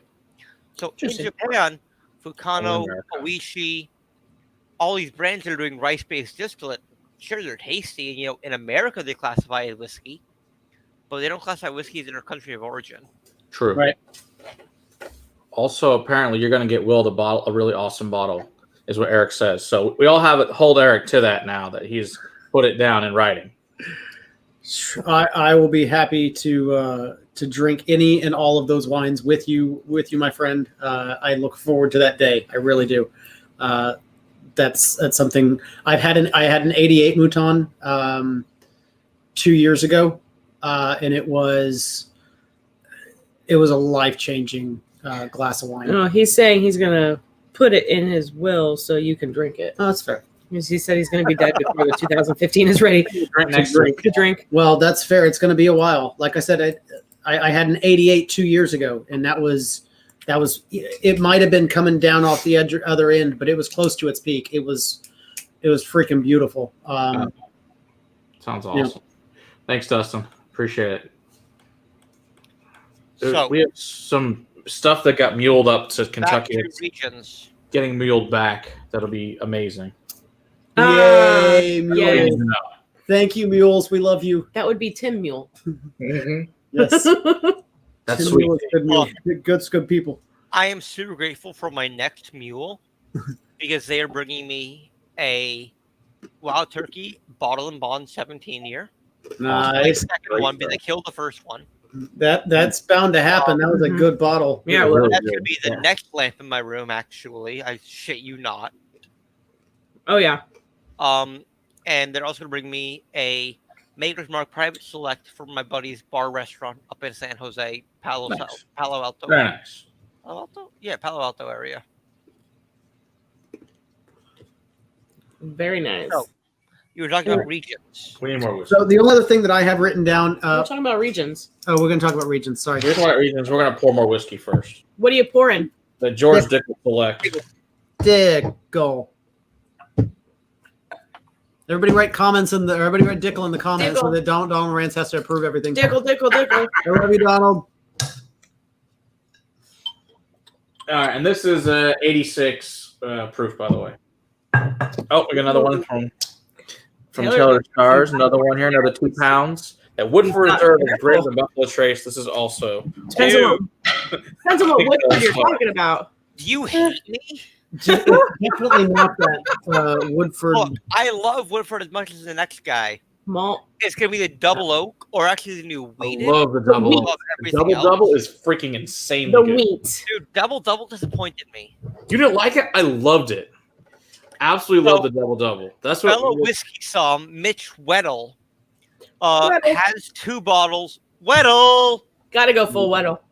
Gotta go full Weddle. Thanks, Mitch. He hasn't had a chance to ship it yet because he's been so busy because, he's still working, Right. Hey, gotta make you still have a job. So, wrong side. My hair is going crazy. This is what COVID will do. Like, I haven't had a haircut in almost 7 months. It's like my hair is starting to grow long. Like I don't want it long. Anyway, he has 2 bottles of the new 5-barrel release for me, waiting to be shipped from Woodford. and I am so excited. Very nice. I love that one. I know, like when it was me, Carl Ivy, and then Chad and Sarah from It's Bourbon Night all tried that one together in the vault. Oh my gosh, that thing was mind blowing good. I love that double. Oh, double. I went with the 5-barrel blend. I was like, not talking about the double. 5-barrel blend just got released like 2 months ago. No, I don't think about a 5-year blend. Yeah, I don't have that one. I haven't tried not that. 5-year blend, 5 barrels. Oh, 5-barrel? No, have not tried that. Sam, good night, Nancy. Are you local to the San Francisco Bay Area? I am not. There you go. Why? Nancy was asking, basically, in the I comments. get up there once in a blue moon, once or twice, every couple months I get up there when it's not COVID. This was her comment, so.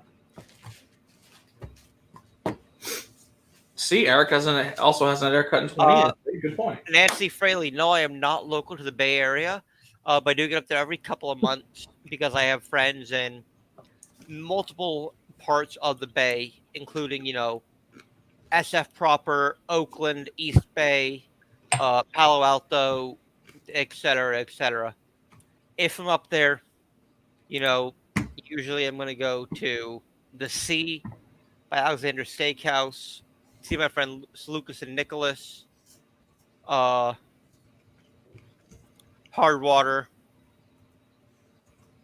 I don't really know. I don't have like a set of spots that I go to whenever I'm in the Bay Area. I just go where it's like, hey, I'm in town. Where are you? My friends are like, hey, we're here right now. I'm like, cool. I'll be right there in like 20 minutes. You're like, oh, we'll be there. Then cool. Like, I'll see you there.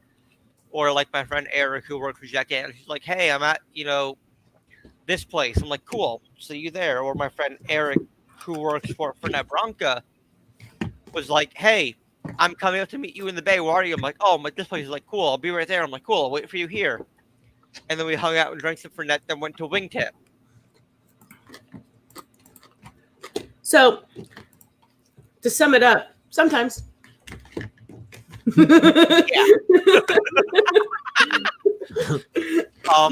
Well, what is the double? It was a Kentucky only release. Okay. Double is the Woodford Double Oak, but double that's what's double oak, but twice. So it's like 4 oak. It's amazing. But and unfortunately, Kentucky only. It blows.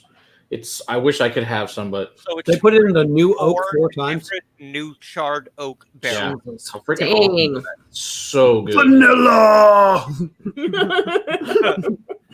and oak. Vanilla oak and cinnamon. Mr. Viking Man, sir. Stop. Yes, his name is Brian. He makes amazing barbecue. I still haven't answered your question about regions, but I still don't know what your question is about regions. Did you have a question about regions? Or do you just want to talk about regions? Oh, we had a question early on in the chat. The guy, Thomas had asked us to talk about regions because he was new to whiskey and wanted to know what they were. Okay. Will had highlighted something in the book about regions. I don't know. Oh, no, I was going to put you on the spot about bottled and bond because that's one of my favorite topics. I love bottled and bond. So good. Well, in the book, you put bottled and bond regulation stipulates that bourbon and rye must be aged in a federally bonded warehouse. Yeah. Do you know what that means? No. That means they can put a piece of tape down and call it the federally bonded part. Cool. It's funny. I'm going to put a piece of tape in my kitchen, and it's going to be the federally bonded part of my house. I have never stated it. I'm going to put this bottle in there. It's going to sit there. Can't be touched. So I never said the government was efficient. I've just said the government is a thing.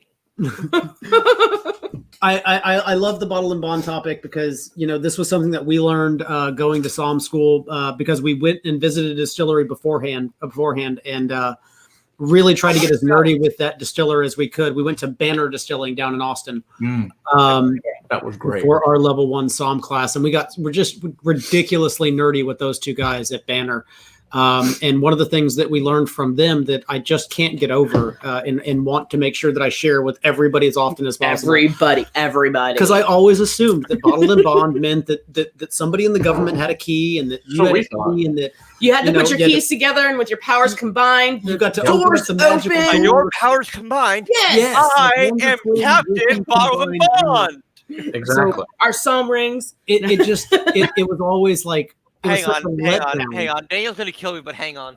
We're gonna get Som rings now. Sweet. That's gonna go with the rest of the bling. With like they said, level 5 gets a rap band. So that's right. All good. On my entourage. Come on. Let's say what level 4 get a pimp stick. Mm-hmm. So it's all good. Pimp cane, whatever the hell you want to call it. Hell yeah. Sorry, I didn't expect this to come up. This has never come up before, but Som ring. How'd you get that? I had it custom made. That's awesome. Nice. I love it. That's great. That's really cool, dude. That's my regular. If I can get it off, I've been drinking a little bit, so my regular heraldry ring is kind of tight right now. Captain Planet, who's our hero? Hell yeah! Som ring. That's awesome. Nice, man. I want one. Yeah, we might have to make that because sometimes wearing the medallion it just gets heavy, and then a girl, if you're not wearing the right type of top, a pin just doesn't flow doesn't work. Very nice, and I like the pin. A girl has no pin. I have a pin. A girl has no pin. Girl has no pin. So I want a Som ring. I don't like that one. It's a little too small, a little hard to make out. If I get another one made, I might get Daniel's permission this time. Did someone say cock? Well, Eric has also a lovely. Yes, he's got a cock. Good you. Oh my God, Oh, Eric! What the fuck, dude? Oh, he's such good people. Yeah, he's got a great sense of humor. Sometimes you don't know if he's joking though, so just watch yourself. He's never joking. It's always honest. It's just funny too. Oh, Ashley, it'll totally be blinked. Yeah. You'll see me coming. Oh, there's that Som bitch right there. Better watch out for her. Sarah, I saw you post about making masks the other day. I did. You should make Som masks for everybody. Or you got our hands full at this point already. Yeah. I guess speaking of masks, we do still have some available, and we are still taking orders. So if you do need yourself a nice little Whiskey Crusader mask, need to cover up your face in public and support your local whiskey channel while you're doing so, we have that. Or not so local whiskey channel. We're not so local whiskey channel, but we're in your houses every Monday, so that's right. Right. Oh my. We're sorry, Galen. You did walk into Eric's talking about his giant cock ring. Oh yeah, Galen. Sorry. Bad time to walk in. Yeah. Sorry. So yeah, Som ring. I have one. I'm seeing Nick spit his whiskey out. So we're doing if I can get a clear enough picture of the medallion, I can do it. Yeah. I just good questions from the photo. From our buddy Donald. Says, I'll pose the question again. Canadian You're whiskey. absolutely right. The special needs Canadian whiskey bullshit outside of America.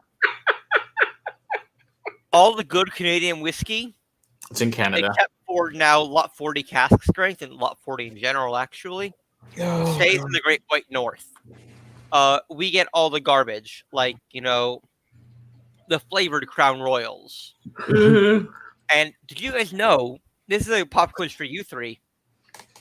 Not pop quiz, but more like potpourri. You may already know this. Fireball is actually a whiskey. It's a Canadian whiskey liqueur. Yes. It's a whiskey liqueur because it's Canadian, so they can legally add flavoring. Correct. It's a disgrace. I know. And Canadian whiskey laws. It's a disgrace. Also not 40% either. Yeah. No, it's only like 35, so it's much whiskey liqueur. Yeah. Mm-hmm. 66%. But proof. Yeah, 60 proof. I go into that in the book. The 9.09% rule is very complicated. And then, that was one of the hardest sections to write because I don't know a lot about Canadian whiskey. So that section took special amounts of effort and dedication and calling in favors from like whiskey ambassadors and like Canadian whiskey like blenders and shit and like, hey, help me please. You're just Canada. They do their own shit. And they don't sell it to us. Yeah. They don't sell it to us. But I have tried many amazing Canadians that have been brought here or in the vault that were fantastic. Okay. Right. Anything from Glenora? The answer is yes. That being said, how much of it do you think is the distilleries, or how much do you think it is? I don't know if you've watched the latest Whiskey Tribe, latest Whiskey Tribe episode. They talked a lot about the fact that a lot of distilleries make a lot of things that will never see the light of day, other than in their distillery, because of the fact that they don't make enough of it to get out to the people. Right. So You can only get it in at Glen Brett. You can, what is that, in Nova Scotia, I think? Is that what? Yeah, it's in Nova Scotia. That's the only one you can even get it in. You can't even buy it in any other province. Only in Nova Scotia. But thankfully, you have a friend that's a pilot for Air Canada, and that's how he gets it to us. But unfortunately, I don't have a bottle. He just lets me drink his, but I'm okay with that. My thoughts on that. A lot of people feel the same way. Brad, you've not had the right Canadian whiskey yet. You've There had aren't in the United States. American Canadian whiskey, the you ones gotta that go we up to, get. You got to go up to Canada gotta and visit cross the border. distilleries. But Oh, they won't let yeah. you right now. Now, hear me out. Or just go buy Lot 40. Lot 40 is not It's bad, not bad, but it's still not the best that Canada has to offer. By a long shot, I don't think. It's all government in Canada's case, from what Yes. Donald says. Really And suck based on their taxes. I mean, yeah, we've heard that before. It's, Horror stories from Donald Well, Canadian whiskey laws. yes, I mean he's got his own issues, and he's in Canada with getting the whiskey. Well, So I mean, it's just, the distributors don't want to take all of your products. They want the one product that's going to sell well. right, Crown So- Royal. You know, it's a problem with, there's a problem with these laws. There's a problem with, the fact that we can't buy directly from makers. That's Right. a really, really silly thing. Yep, that is true. Your system is interesting. Let's just say it like that, shall we? It's special. Sam, if I could give you a magic wand and I told you could fix all the whiskey laws however you wanted to, what would you do? However I wanted. Yep. You can fix the whiskey laws in this state, not in this state, in this country. However I wanted. I'm giving you a magic wand. What are you doing? That's a loaded question. Then we have one from Ashley First and too. foremost, After that. oh, actually, you know what? Let me think on this for a second. Oh, Pop up the other. Oh, I wouldn't let the TTB make bullshit arbitrary changes all of a sudden. Yeah. Ashley, you've been on fire with the great questions tonight, by the way. Thank you so much for being engaged and interactive. If I could only have whiskey from one region outside of the U.S., what would it be and why? Irish. Isla. Irish. Scotland. It would be Scotch whiskey. Yes, agree. I like Because- malt whiskey. So Because I'd pick that Well, Scotch, when you but say Scotch whiskeys, that encumbers a whole range. that's true. Parrot, exactly. Thank you. Scotch whiskey. I'd pick in and of Isla itself, because a I like to category. be. It is a region I mean, yeah, of there whiskey. you go. Talking about regions again. You've got Scotch, but then within Scotland, you've got regions. All the Scotch. Island, Speyside, Isla, islands. Yeah. And, within the islands, you have Hamilton and Yep. I agree. This is a great idea, Eric. I totally agree. That would be the best Eric. You know what? I idea ever. second that. Yeah. That'd be a great And start. to abolish the bullshit 2 freaking whiskeys law in Texas, which is stupid as hell. Yeah. I $2 will do per that. month, that's a really silly law. My Yeah, biggest freaking magic bottles are in law, Austin. I would forbid retailers from marking up bottles yes, change secondary, the prices. or even above secondary. There's like a bullshit liquor store. And I don't mean bullshit like bad. I mean it's like, bullshit. No one knows. There's like a local liquor store, 15 minutes from my flat. Taylor to the stars. That's fighting words. I was You're pulling out all the fighting words tonight. Here's Dustin's solution. No laws. We'll set them on fire. They don't disclose everything. Fixes everything. this is just a local liquor store. Nothing really special about it. Decent beer selection. Meh whiskey selection. But I'm looking at what every whiskey nerd does is that you scan the back wall for anything interesting, and my eyes land on Knob Creek 15, and I look at the price and it says $400. Jesus. No, That's Eric's right. We're gonna have him castrated first, then sent to Antarctica. Eric, be quiet. No, you're banished now. Glyph is horrible. Yes, we agree that no, Glyph is garbage. I disagree. You like Glyph?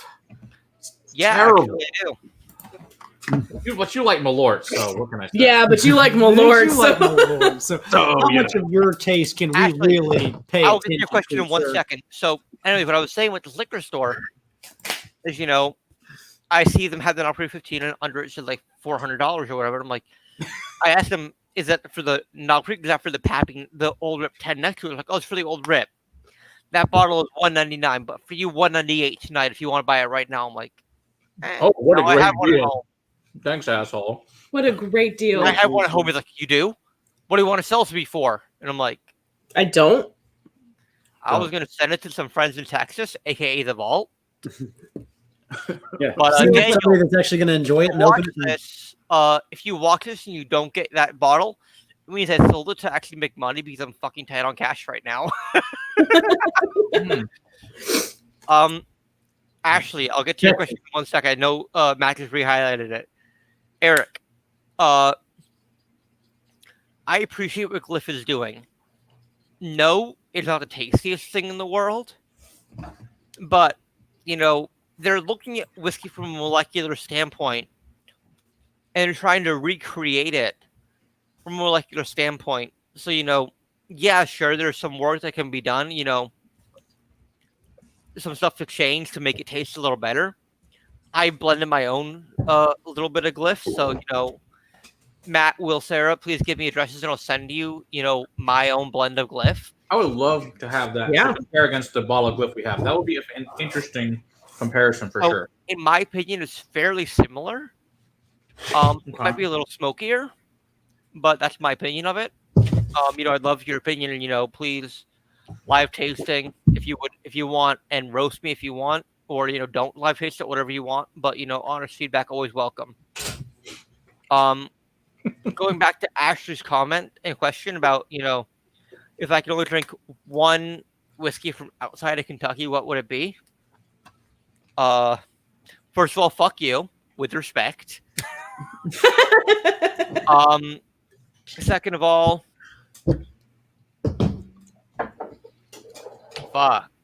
Texas. Hell no. By far best. Hell fucking no.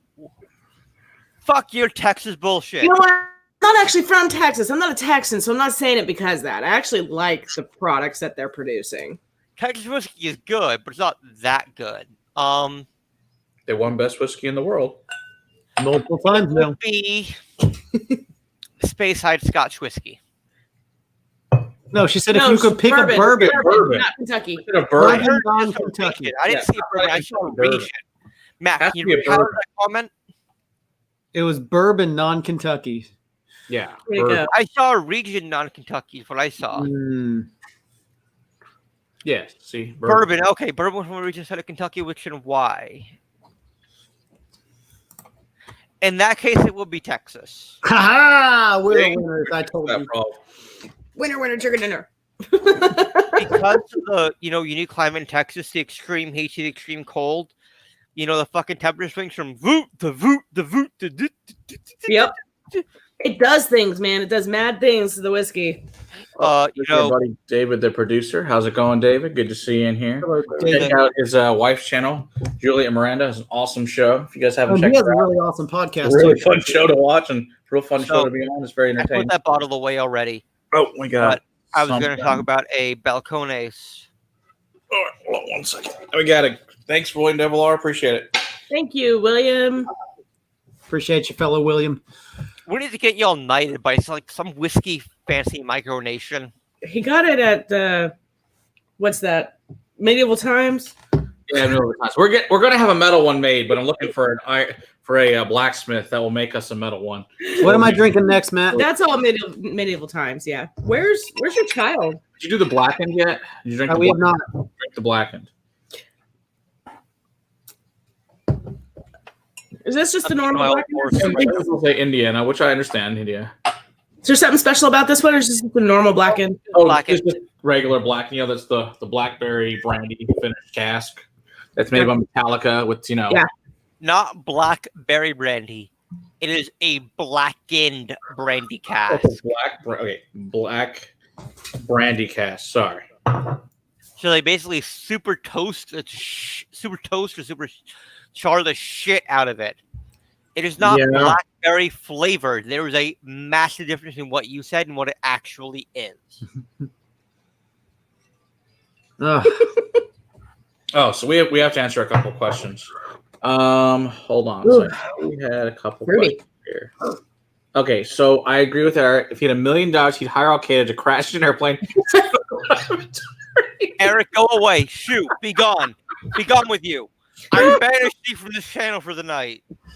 All right. Okay. So then we had another question from Taylor. Says a viewer that casually checks in every few weeks. Yes. We will make some amazing bacon. I also want to explain it with our whiskey because it's actually a really good palate cleanser between whiskeys is bacon because of the fat content and the meat, and that's why we use it. And it keeps you sober when you're drinking 30 whiskeys. Also true. On our stream. Right. If you have 5-10 slices of bacon, you'll probably be all right. Emily, not just between drams, the whole damn time. Yeah. All right, Ashley.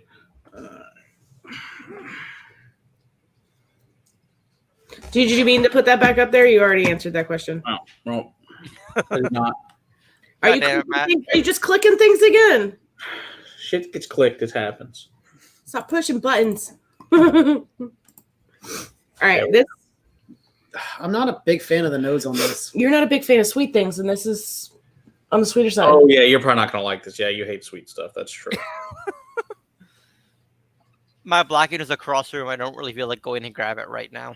Oh, that's fine. I'm a But again, it smells like there's a sour funk to this. I think you have a sour funk to you today. Put your panties in a twist or something?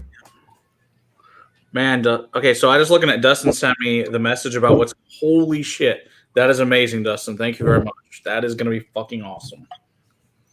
That's the right one. Yeah, you better put in the right one if you put it back. He's put it back. I don't care. Whatever, I'm better than me. He wasn't a fan of it. I can get why you're not a fan of it. Yeah, this actually, speaking of, just to give a shout out to Jose, our buddy Jose Martinez, the first man to finish the Texas Whiskey Trail. It was a donation from him. He's the man. Thank you, Jose. He's good. We'll review it. He gave it to us like a year ago. Dang, Matt. We have to review like 5 days a week if we're going to ever get remotely caught up. Seriously, it's a good problem to have. Did you see this question here? No. Oh, I want to try. I've never had any of their stuff. I'd like to try their stuff. Donald, give me 1 second and I'll tell you. You know, it's been a while since I've had it. Let me clean my Glencairn right now, and I'll give it another try. It's an interesting one. Yeah, that's one of the few I haven't tried any expressions from. Would like to at some point. I'm really excited, by the way, y'all. I know we didn't discuss this, but I got these in the mail the other day. And I'm very excited to review these in a couple of days. What is it? I'm glad you asked, Matt. It is a 1970s Glen Roth's. Ooh. 3 different cask samples. Oh, that's awesome. That's very cool. Very, very cool. From the last shout out to my friends at Last Drop Distillers who sent me that bottle. Just a little package. I'm very excited to review it. Very excited to taste it. That's very cool. I wish we could get cool things in the mail legally. I'm kidding. We get lots of cool shit in the mail. You know, through other legal shit. Did you not hear what I said? That is extra legal. Extra legal. Matt, what else do I have here? I can barely read these. Just for fun. He doesn't have them. The Ardbeg Black and the Batch 4 Dovetail. So if you guys want to switch to those, that's fine. There's also the Balcones. Was it? All right. Peter Lyons, Irish 7-year blended malt. So the new Legionnaire and the blended malt. All right, let's give it another taste. Oh, Did you send us the Balcones? hold on. Yes. Hold on. I'll grab the bottle so people can see them. we're gonna review them very soon, but Black. so you guys can No. try it, and then we'll write the reviews. Probably film these this week. This is Balcones. Okay, you said Balcones and what, Matt? The Whistle Pig home stock and the lineage. Ah. Yeah, lineage. Oh, lineage. Yeah, the Right lineage. on. Can someone put up that comment about the Pierce Lions, please? Thank you, Donald. I'm getting I'm gonna pour the Balcones, Matt. Yes. I'm still getting a lot of rubber. I'm also getting like kind of peaty, but like very mellow peat, more like legit like actual rubber. I pour a little bit so we can. I save do it for see review. the orange in the cocoa.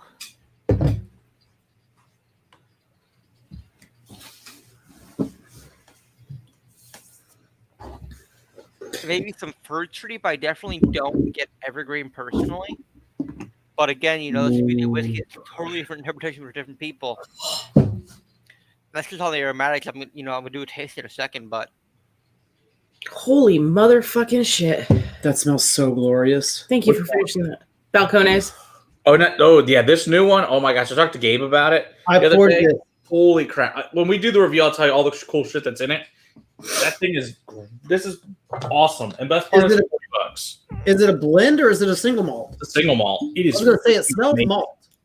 Yeah, it's a single malt. Okay. lineage is just single malt. Did you just tell me there's a $40 Balcones single malt? This is it. So yeah, we're gonna be. So we have to. Wednesday night. We're Matt. filming this. We're Matt. filming this Wednesday. Matt, Do we read have the to- label. Stop. Stop. Lineage, the new. Stop. Holy shit, Balcones. it is single Where did malt. you get it? Did you have the distiller get it, or No. does William have it? I don't know. I got it from our other good friends at another place in the back room. Sharper? Heard that back from another place.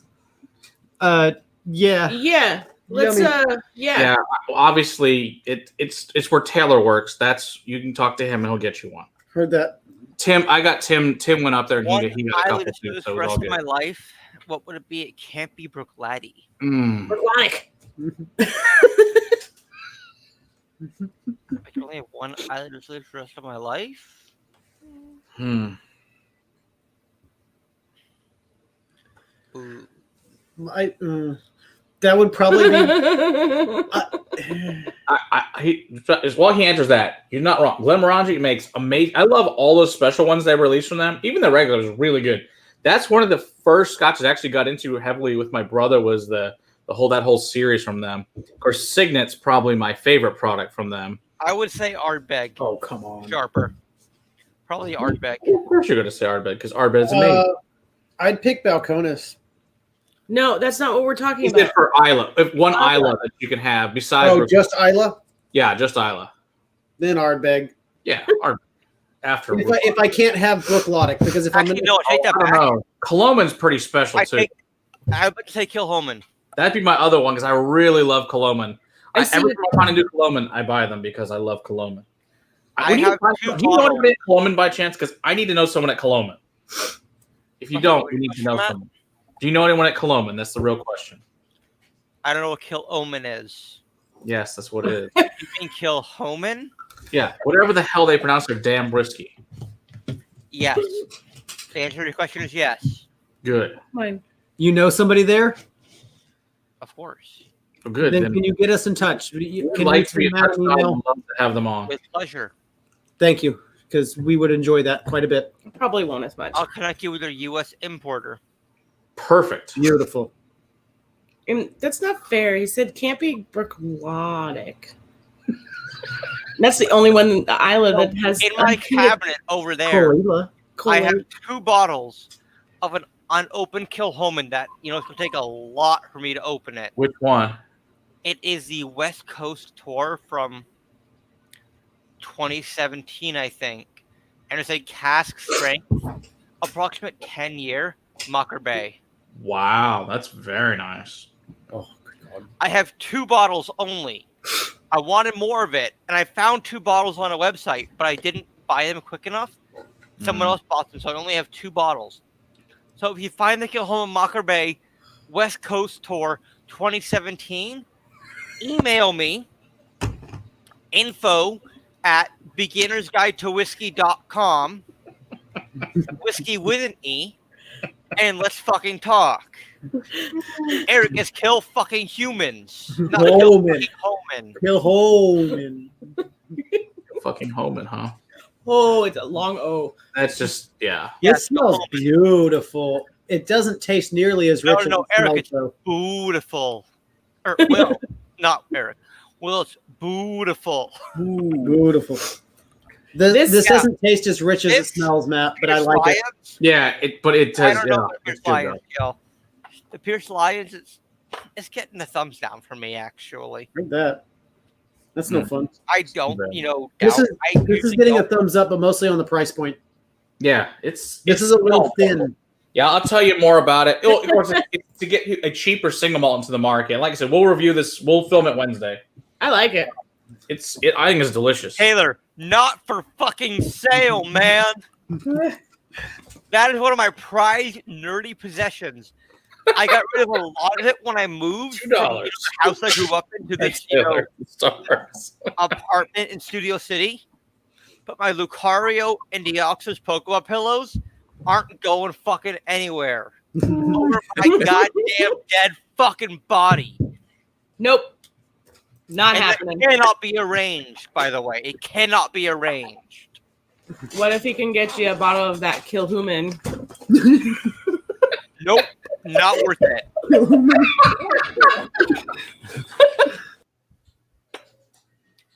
Here's the thing: sentimental value, actual value. Kill Human. Deoxys Lucario pillows. Pokemon. Deoxys. My Pokemon pillows win automatically because my father brought them back for me from trips to New York when there was a Pokemon store out there. Nice. It's one of the very few things I had when I was a kid, including my teddy bear. That was actually my mother's teddy bear when she was a child. And he guards my home bar, my little wet bar in my room. Yep, not going nowhere. Nope. Oops. Just push the buttons. I pushed the buttons this time. Sweet. I didn't I'm touch reading it. Push the button. Reading the World. comments. Huh? Hit push the button. World. Yeah. Song quote. This is I'm really interested to learn more about this Balcones here. I am too. I'm excited. Quite cool. I'm excited to try it. $40 Drammers Club has it coming up in a couple of days for their tasting of Balcones. And I can't wait to get my hands on that. Now that, I got some cash in today, I'm going to go buy the Drammers Club and for Balcones and Glass Revolution imports. They have a, I think, 19-year-old sherry cask, Mortlach Murray McDavid. And I'm like, I'm sorry, what? Mortlach is my favorite Scotch distillery, in the world. That's a good question. What's your favorite American single malt? Eric, I'm going to assume it's Evanston, but if it's Evanston, please let me know in the comments. My favorite American single malt. That's a hard question to answer. I have a lot of favorites. Stranahan's Diamond Peak. Huh? Stranahan's Diamond Peak. Stranahan's is good Diamond stuff, Peak. man. The Diamond Peak's good. Diamond Peak is good stuff. Westland, Stranahan's, Balcones, Andalusia, shit. Hagen, Del Bach. Oh, Del Bach. Yeah, those are my peoples. Those things are amazing. Rua. So Tim's gonna go to and pick that up for us. 3 different bottles from Rua. Nice. He's driving them, so I'm very excited to get those. All Thank you, Tim. My next pour, please pick between A, B, C, or D. Always the D. Always the D. That's my answer. Matt. D's fine. Matt likes the D too. I'll let whatever they pick. I don't give a shit. Oh yeah, I want to see what you think of this. This is exciting. Yeah. I'm pouring Ardbeg Black because, Ew. Ardbeg Black. Because Ardbeg Black. Yes, well, actually, I do know, but in theory only, but I haven't actually had the black yet. You will. We'll get you some. There will be a care package that comes for you, sir. You will taste the Ardbeg Black. We will make sure that happens. And my wife gives the stamp of approval on the black, so you know it's really good. Oh, good God, that smells good. You know it's got to be good if Stephanie's drinking it. Yeah, we cracked it open with her and my brother when he was here this weekend. Quite good. Holy Eric, shit, it's quality, not quantity, okay? We also got we got a sample from Mark Reyes of the 46th, the commemorative 20-year anniversary as well. We got a sample of that we can compare to it. All right. Breckenridge rum cask finish. Wrong stopper. Where's the damn stopper? There it is. Taylor, you've come to the right place. We're Yes. glad to have you. You've contributed greatly to the stream this night. We've really enjoyed having you in. Yes. First and foremost, I want to look at the color. Pretty color. Deep amber. Oh. Yeah. Mine's not. Mine's kind of light. Well, it's a little bit darker than most Ardbeg. They're drinking the Ardbeg. I've got, thanks to Matt, this lovely giant sample of batch 4 of the barrel dovetail. That's. Yep. I'm it's looking got some forward to. really nice legs, actually. They make me really happy. Yeah. Nice long legs that go all the way down back into the whiskey from the top, from the, like, the almost edge of the glass. Let's see. The nose is actually a little bit of a disappointment. It's satisfying, but it's a disappointment. Too bad. See, Eric's right. 3 bottles of it in this, plus a committee release in your zombie apocalypse survival kit. Good plan. I think that the committee release is significantly better comparing them, but I'll spend more time with them.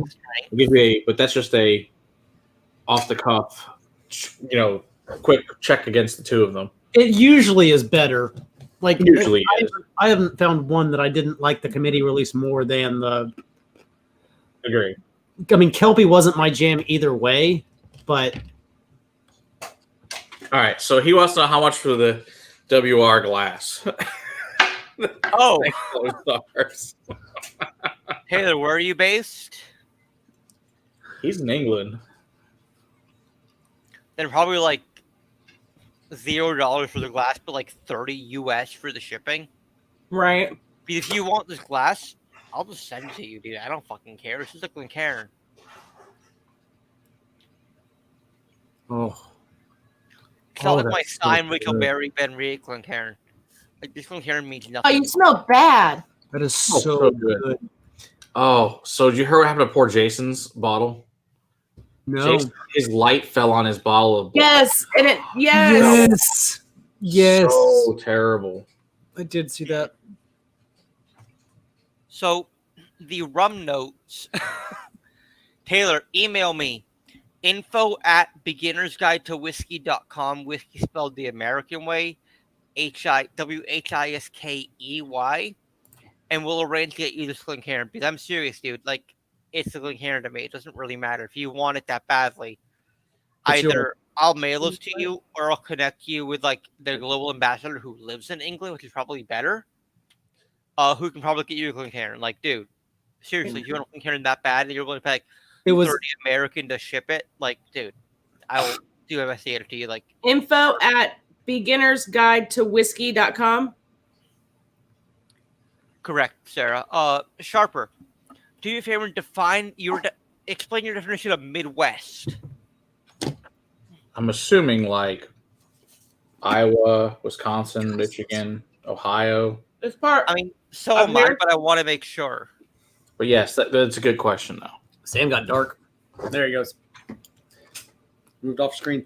Matt, we got about 5 more minutes. Okay. Chat, we got about 5 more minutes before we're going to start wrapping things up. Well, at least me and Sarah are going to be wrapping things up. So if you want to throw any questions our direction, do so. Sam, I don't know if you want to hang out with Matt and Iowa whiskey is the question. sit and chat and drink. James, I think the double oak was distillery only or Kentucky only. I think it's Kentucky only. I think you get it more, but distillery is quite easy. Distillery only. Distillery only? Okay. Distillery only. Iowa whiskey. I don't know it off the top of my head. Wisconsin whiskey. I'm a big fan of limousine rye. Yeah, so like Cedar Ridge, Cat's Yeah. Eye, those guys. I like Cat's Eye. I like Cedar Ridge. Mhm. I like Cedar Ridge a lot. I actually read a This lot. is Breckenridge. Black Two's not here. Mm. You know, on the palate, I finally took a sip of it. Yeah, It's everybody very try this syrupy. one. Very syrupy. Not a whole lot of rum cask. I don't know what kind of rum cask they use. What's the damn bottle like? Matt, thank you, man. Yeah, Justin says you can't get outside the distillery. Double oak only at the distillery. Last I checked. I don't know. He lives up there, so Matt, I'm in heaven, dude. Thank you so much. it's good. Well, thank Brent for finally tracking one down for us. Me too. Like Oh, completely this is interesting. different end of the spectrum. Yes, that to you this can guy. buy. You think We got really lucky on that. They only got 2 bottles. So the dovetail? Dovetail, yeah, of the new batch. Was The that rum Mirage? cask. Guys, listen to this. The rum cask is a blended bourbon whiskey finished in rum barrels with Oh, there's natural flavors added. Oh, that's To me, that means this is not a whiskey. It's a flavored whiskey. Right. What does it say? What does it say on there specifically on the actual label? Breckenridge rum cask finish. Okay, so it's a finished whiskey. Yeah, so it's a finished whiskey. That's what that's how. No, but it's got No. flavors added to it. It's No, no I longer a agree whiskey. with the added, but that's what I was they're gonna saying. say, but they're not even putting whiskey on the front of the label. If they're just putting finish, Yeah, it's Yeah, To- no, whatever you're the absolutely fuck right. Spirit. That's the problem. That Right, would that's explain what the needs to- texture of the syrup. Again, you know, my whiskeys are open. Matt, Will, Sarah, you know, we'll email and we'll get some olive oil shipped your way very soon. Sounds like a plan. yes, indeed. Or- We like sorry, snow sorry. globes. I think it's called Oh. hand sanitizer now, right, Eric? Oh, There you go. So, Hand sanitizer's a Eric good thing. Wade- Hand sanitizer It's and a very macaroni. big favor recently. And I'm grateful for it, Eric. You know, I'm grateful for you doing that for me. He shipped me some Crowded Barrel Balcone hand sanitizer. Nice. That is That's good stuff. that's a good Very good product. hand sanitizer, if you know That's what I a mean. good thing for you to have sent to you. We so have to make a trip down to Austin, Seriously. but we won't be able to walk out of there just us two with the amount of bottles we got sitting Well, there. that's what I'm saying though. We have to make a trip down now so that when we make a trip down later, we'll be able to take home what we have. I have like 12 bottles down. That's where we're It's sitting at. insane. Like it's kind of crazy. It's So, like we can't. last time I was out at Crowded Barrel, there. He's got Ben claim them. I didn't actually want to buy anything except for the challenge coin. Especially because, you know, someone generously gave me a bottle of Eleanor. It's Eleanor. It's called Go Fuck Yourself. I'm sorry, I couldn't resist. She had to. No, Oh, Sarah, that was amazing. I applaud you. That was perfect. Your timing, it was just Eleanor. It's like, damn, that was amazing timing. Pay attention. Someone graciously gave me a bottle of the Crowded Barrel Distilleries Eleanor as a gift, so that my ID hadn't been run for the 2 bottles a month. Oh, nice. So when fellow Melissa had already ran her 2 bottles for the month and wanted another bottle or two, I'm like, oh yeah, just use my ID. Yep. Yeah, and So what ended up happening is like, I bought the bottle for her, and it's like, hey Melissa, enjoy your new gift. there you go. Yeah, there was some sketchy stuff happening for that kind of stuff at the Bastards Ball last year because people were like about that. It didn't happen. buying every bottle that comes out, and then you make it down there once a year, and what the heck you're supposed to do. So yeah, support the cause to get that changed. Yes. I've never attended a Bastards Ball. I do not enjoy the Whiskey Tribe videos or the Whiskey Vault channel. That's okay. I intentionally avoid it, actually. It's That's okay. fair. That's And fair. Rex knows this because I've called him boring before. And Daniel knows that. Told Daniel, I'm like, dude, look, your channel's not for me. He's like, that's fine. You're not our target audience anyway. I'm like, cool. Yeah, So, and you know, like, Daniel and I are still super tight. You know, he came on my show once. I was doing a live stream weekly. He came on my channel to talk about, you know, the program. Here's your bacon. We got one for the ginger cat. That's Weasley. Thanks, Ellen. Sorry, Here's the appreciate bacon cat. Ron Weasley. He's more like Fred or George in the mischief category. Dumbledore. The Bastard Ball is a great time, even if you don't go to the ball. Dumbledore. Snake. But that's you should come. You should just come to La Quinta, and your problem will be solved. La Quinta is. Sorry, what? I was quoting Potter Pels and wasn't paying any attention for like a good minute there. He went into Potterville. I understand. See that. Go. I said, come to La Quinta then if you don't want to go to the Bastard's Ball and you'll have just as good of a time. La Quinta, California?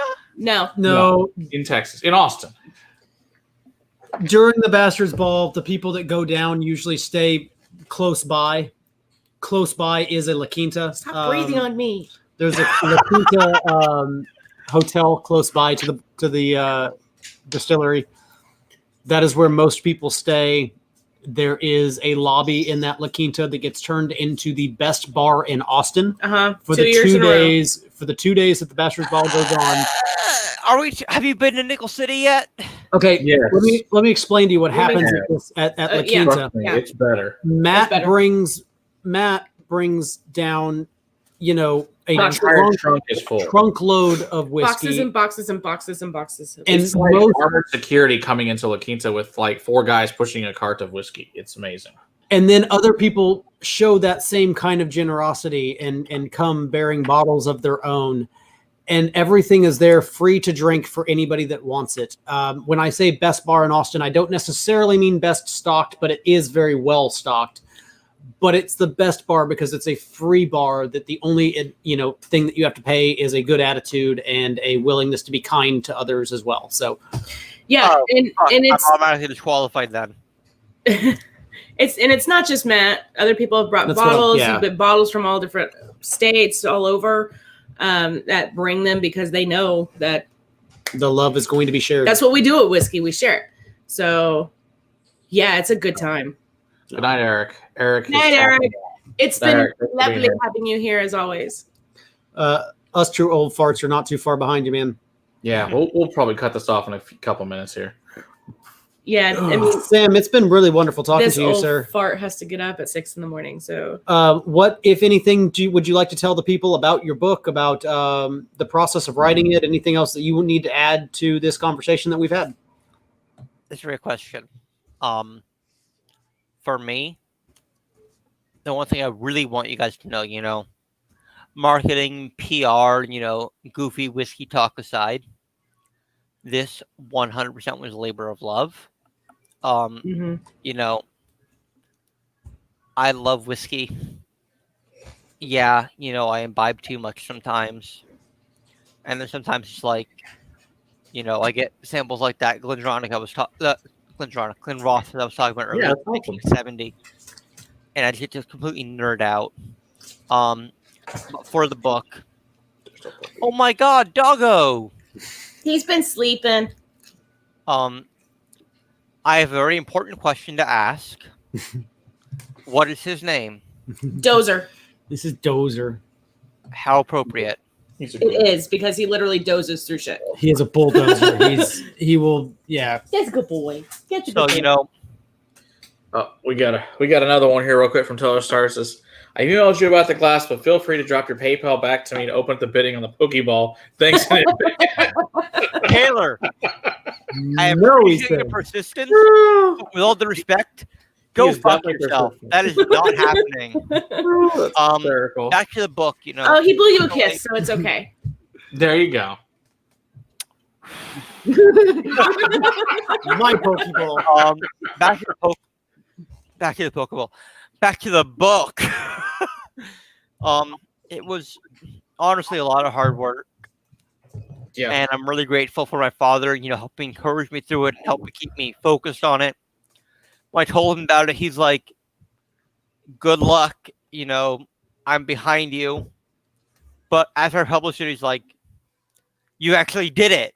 I didn't know if you're gonna be able to do it. I didn't know how your writing was gonna be. I didn't know if I got to like fucking prod you with like an electric like caliper prod every day to write.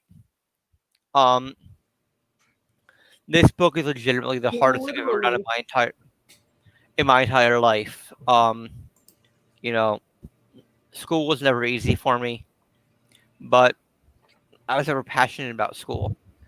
I'm passionate about whiskey. So much easier when you're passionate about it. Exactly. When you care about it, it's just way better. Like I keep saying, this book is 100% a labor of love.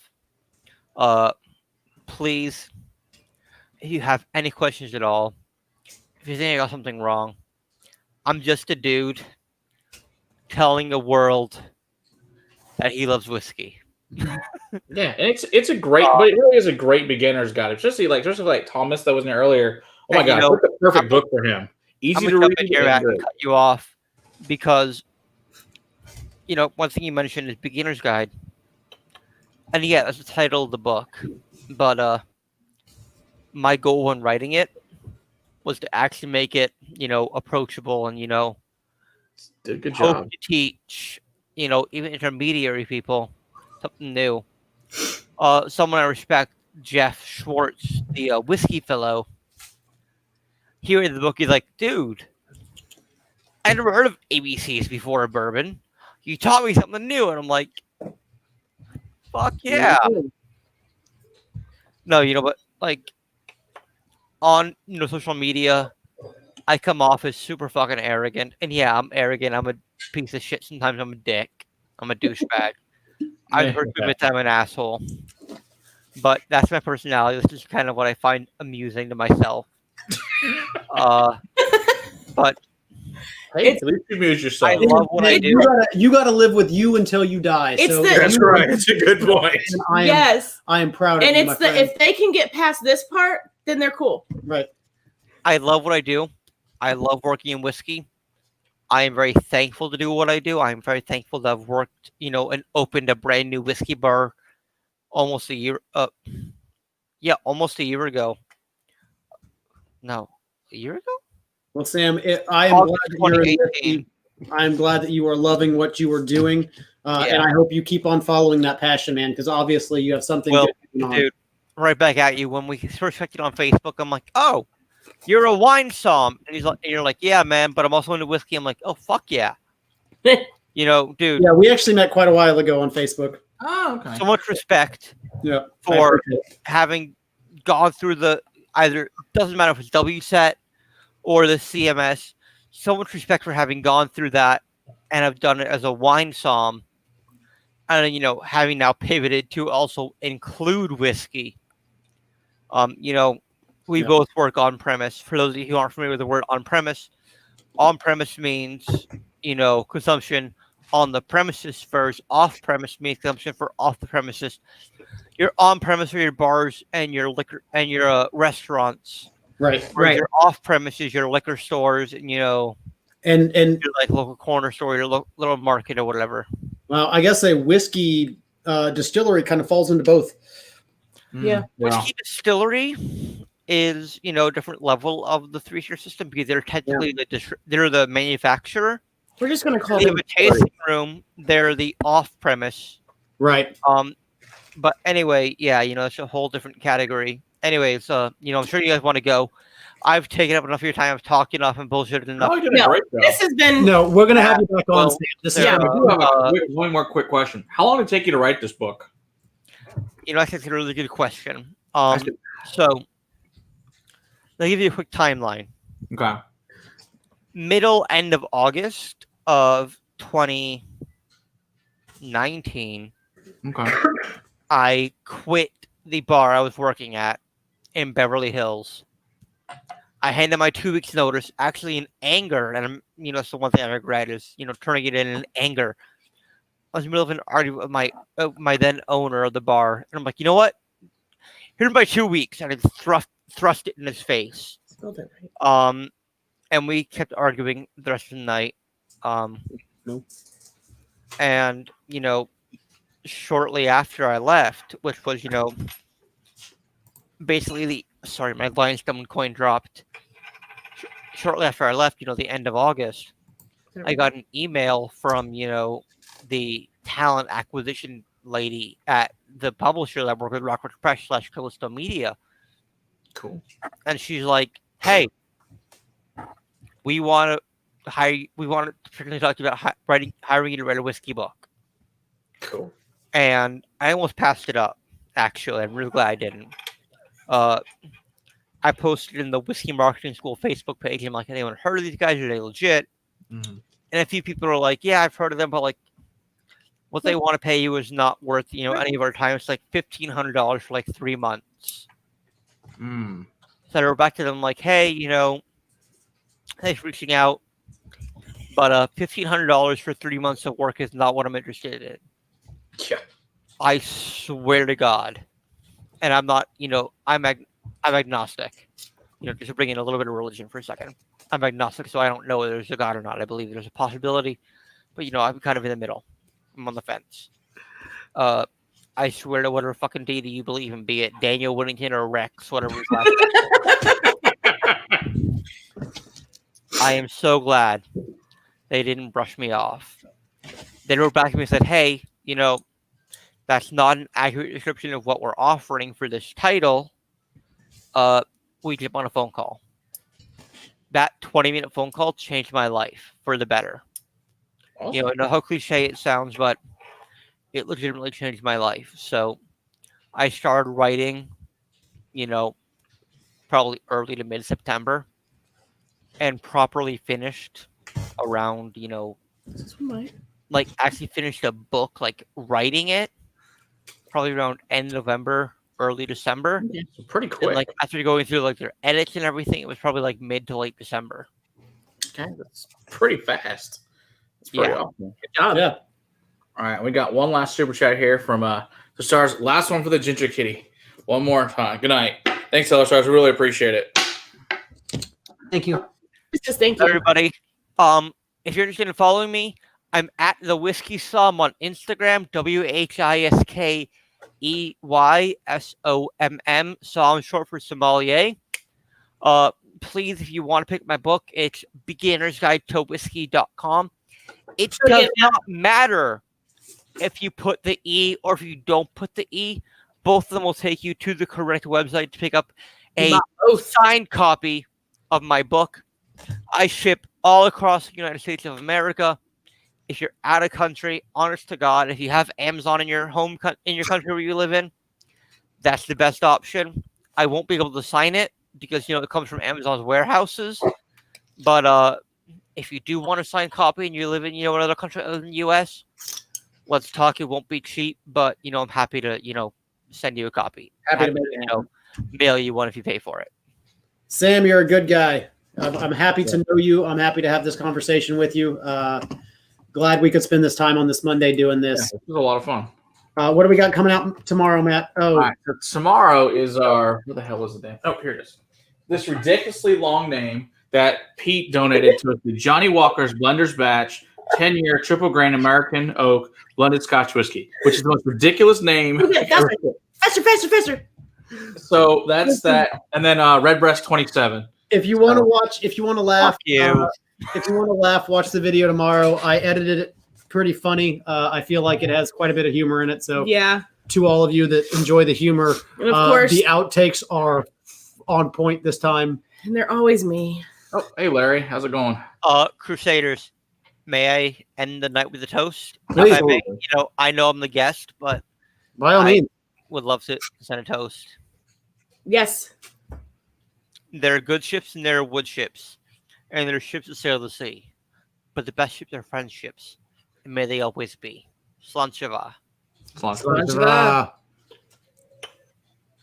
And with that, everybody, have a great evening. Happy Monday. We'll see you again next week. Good night, Pops. Cheers, everybody. Cheers, everybody.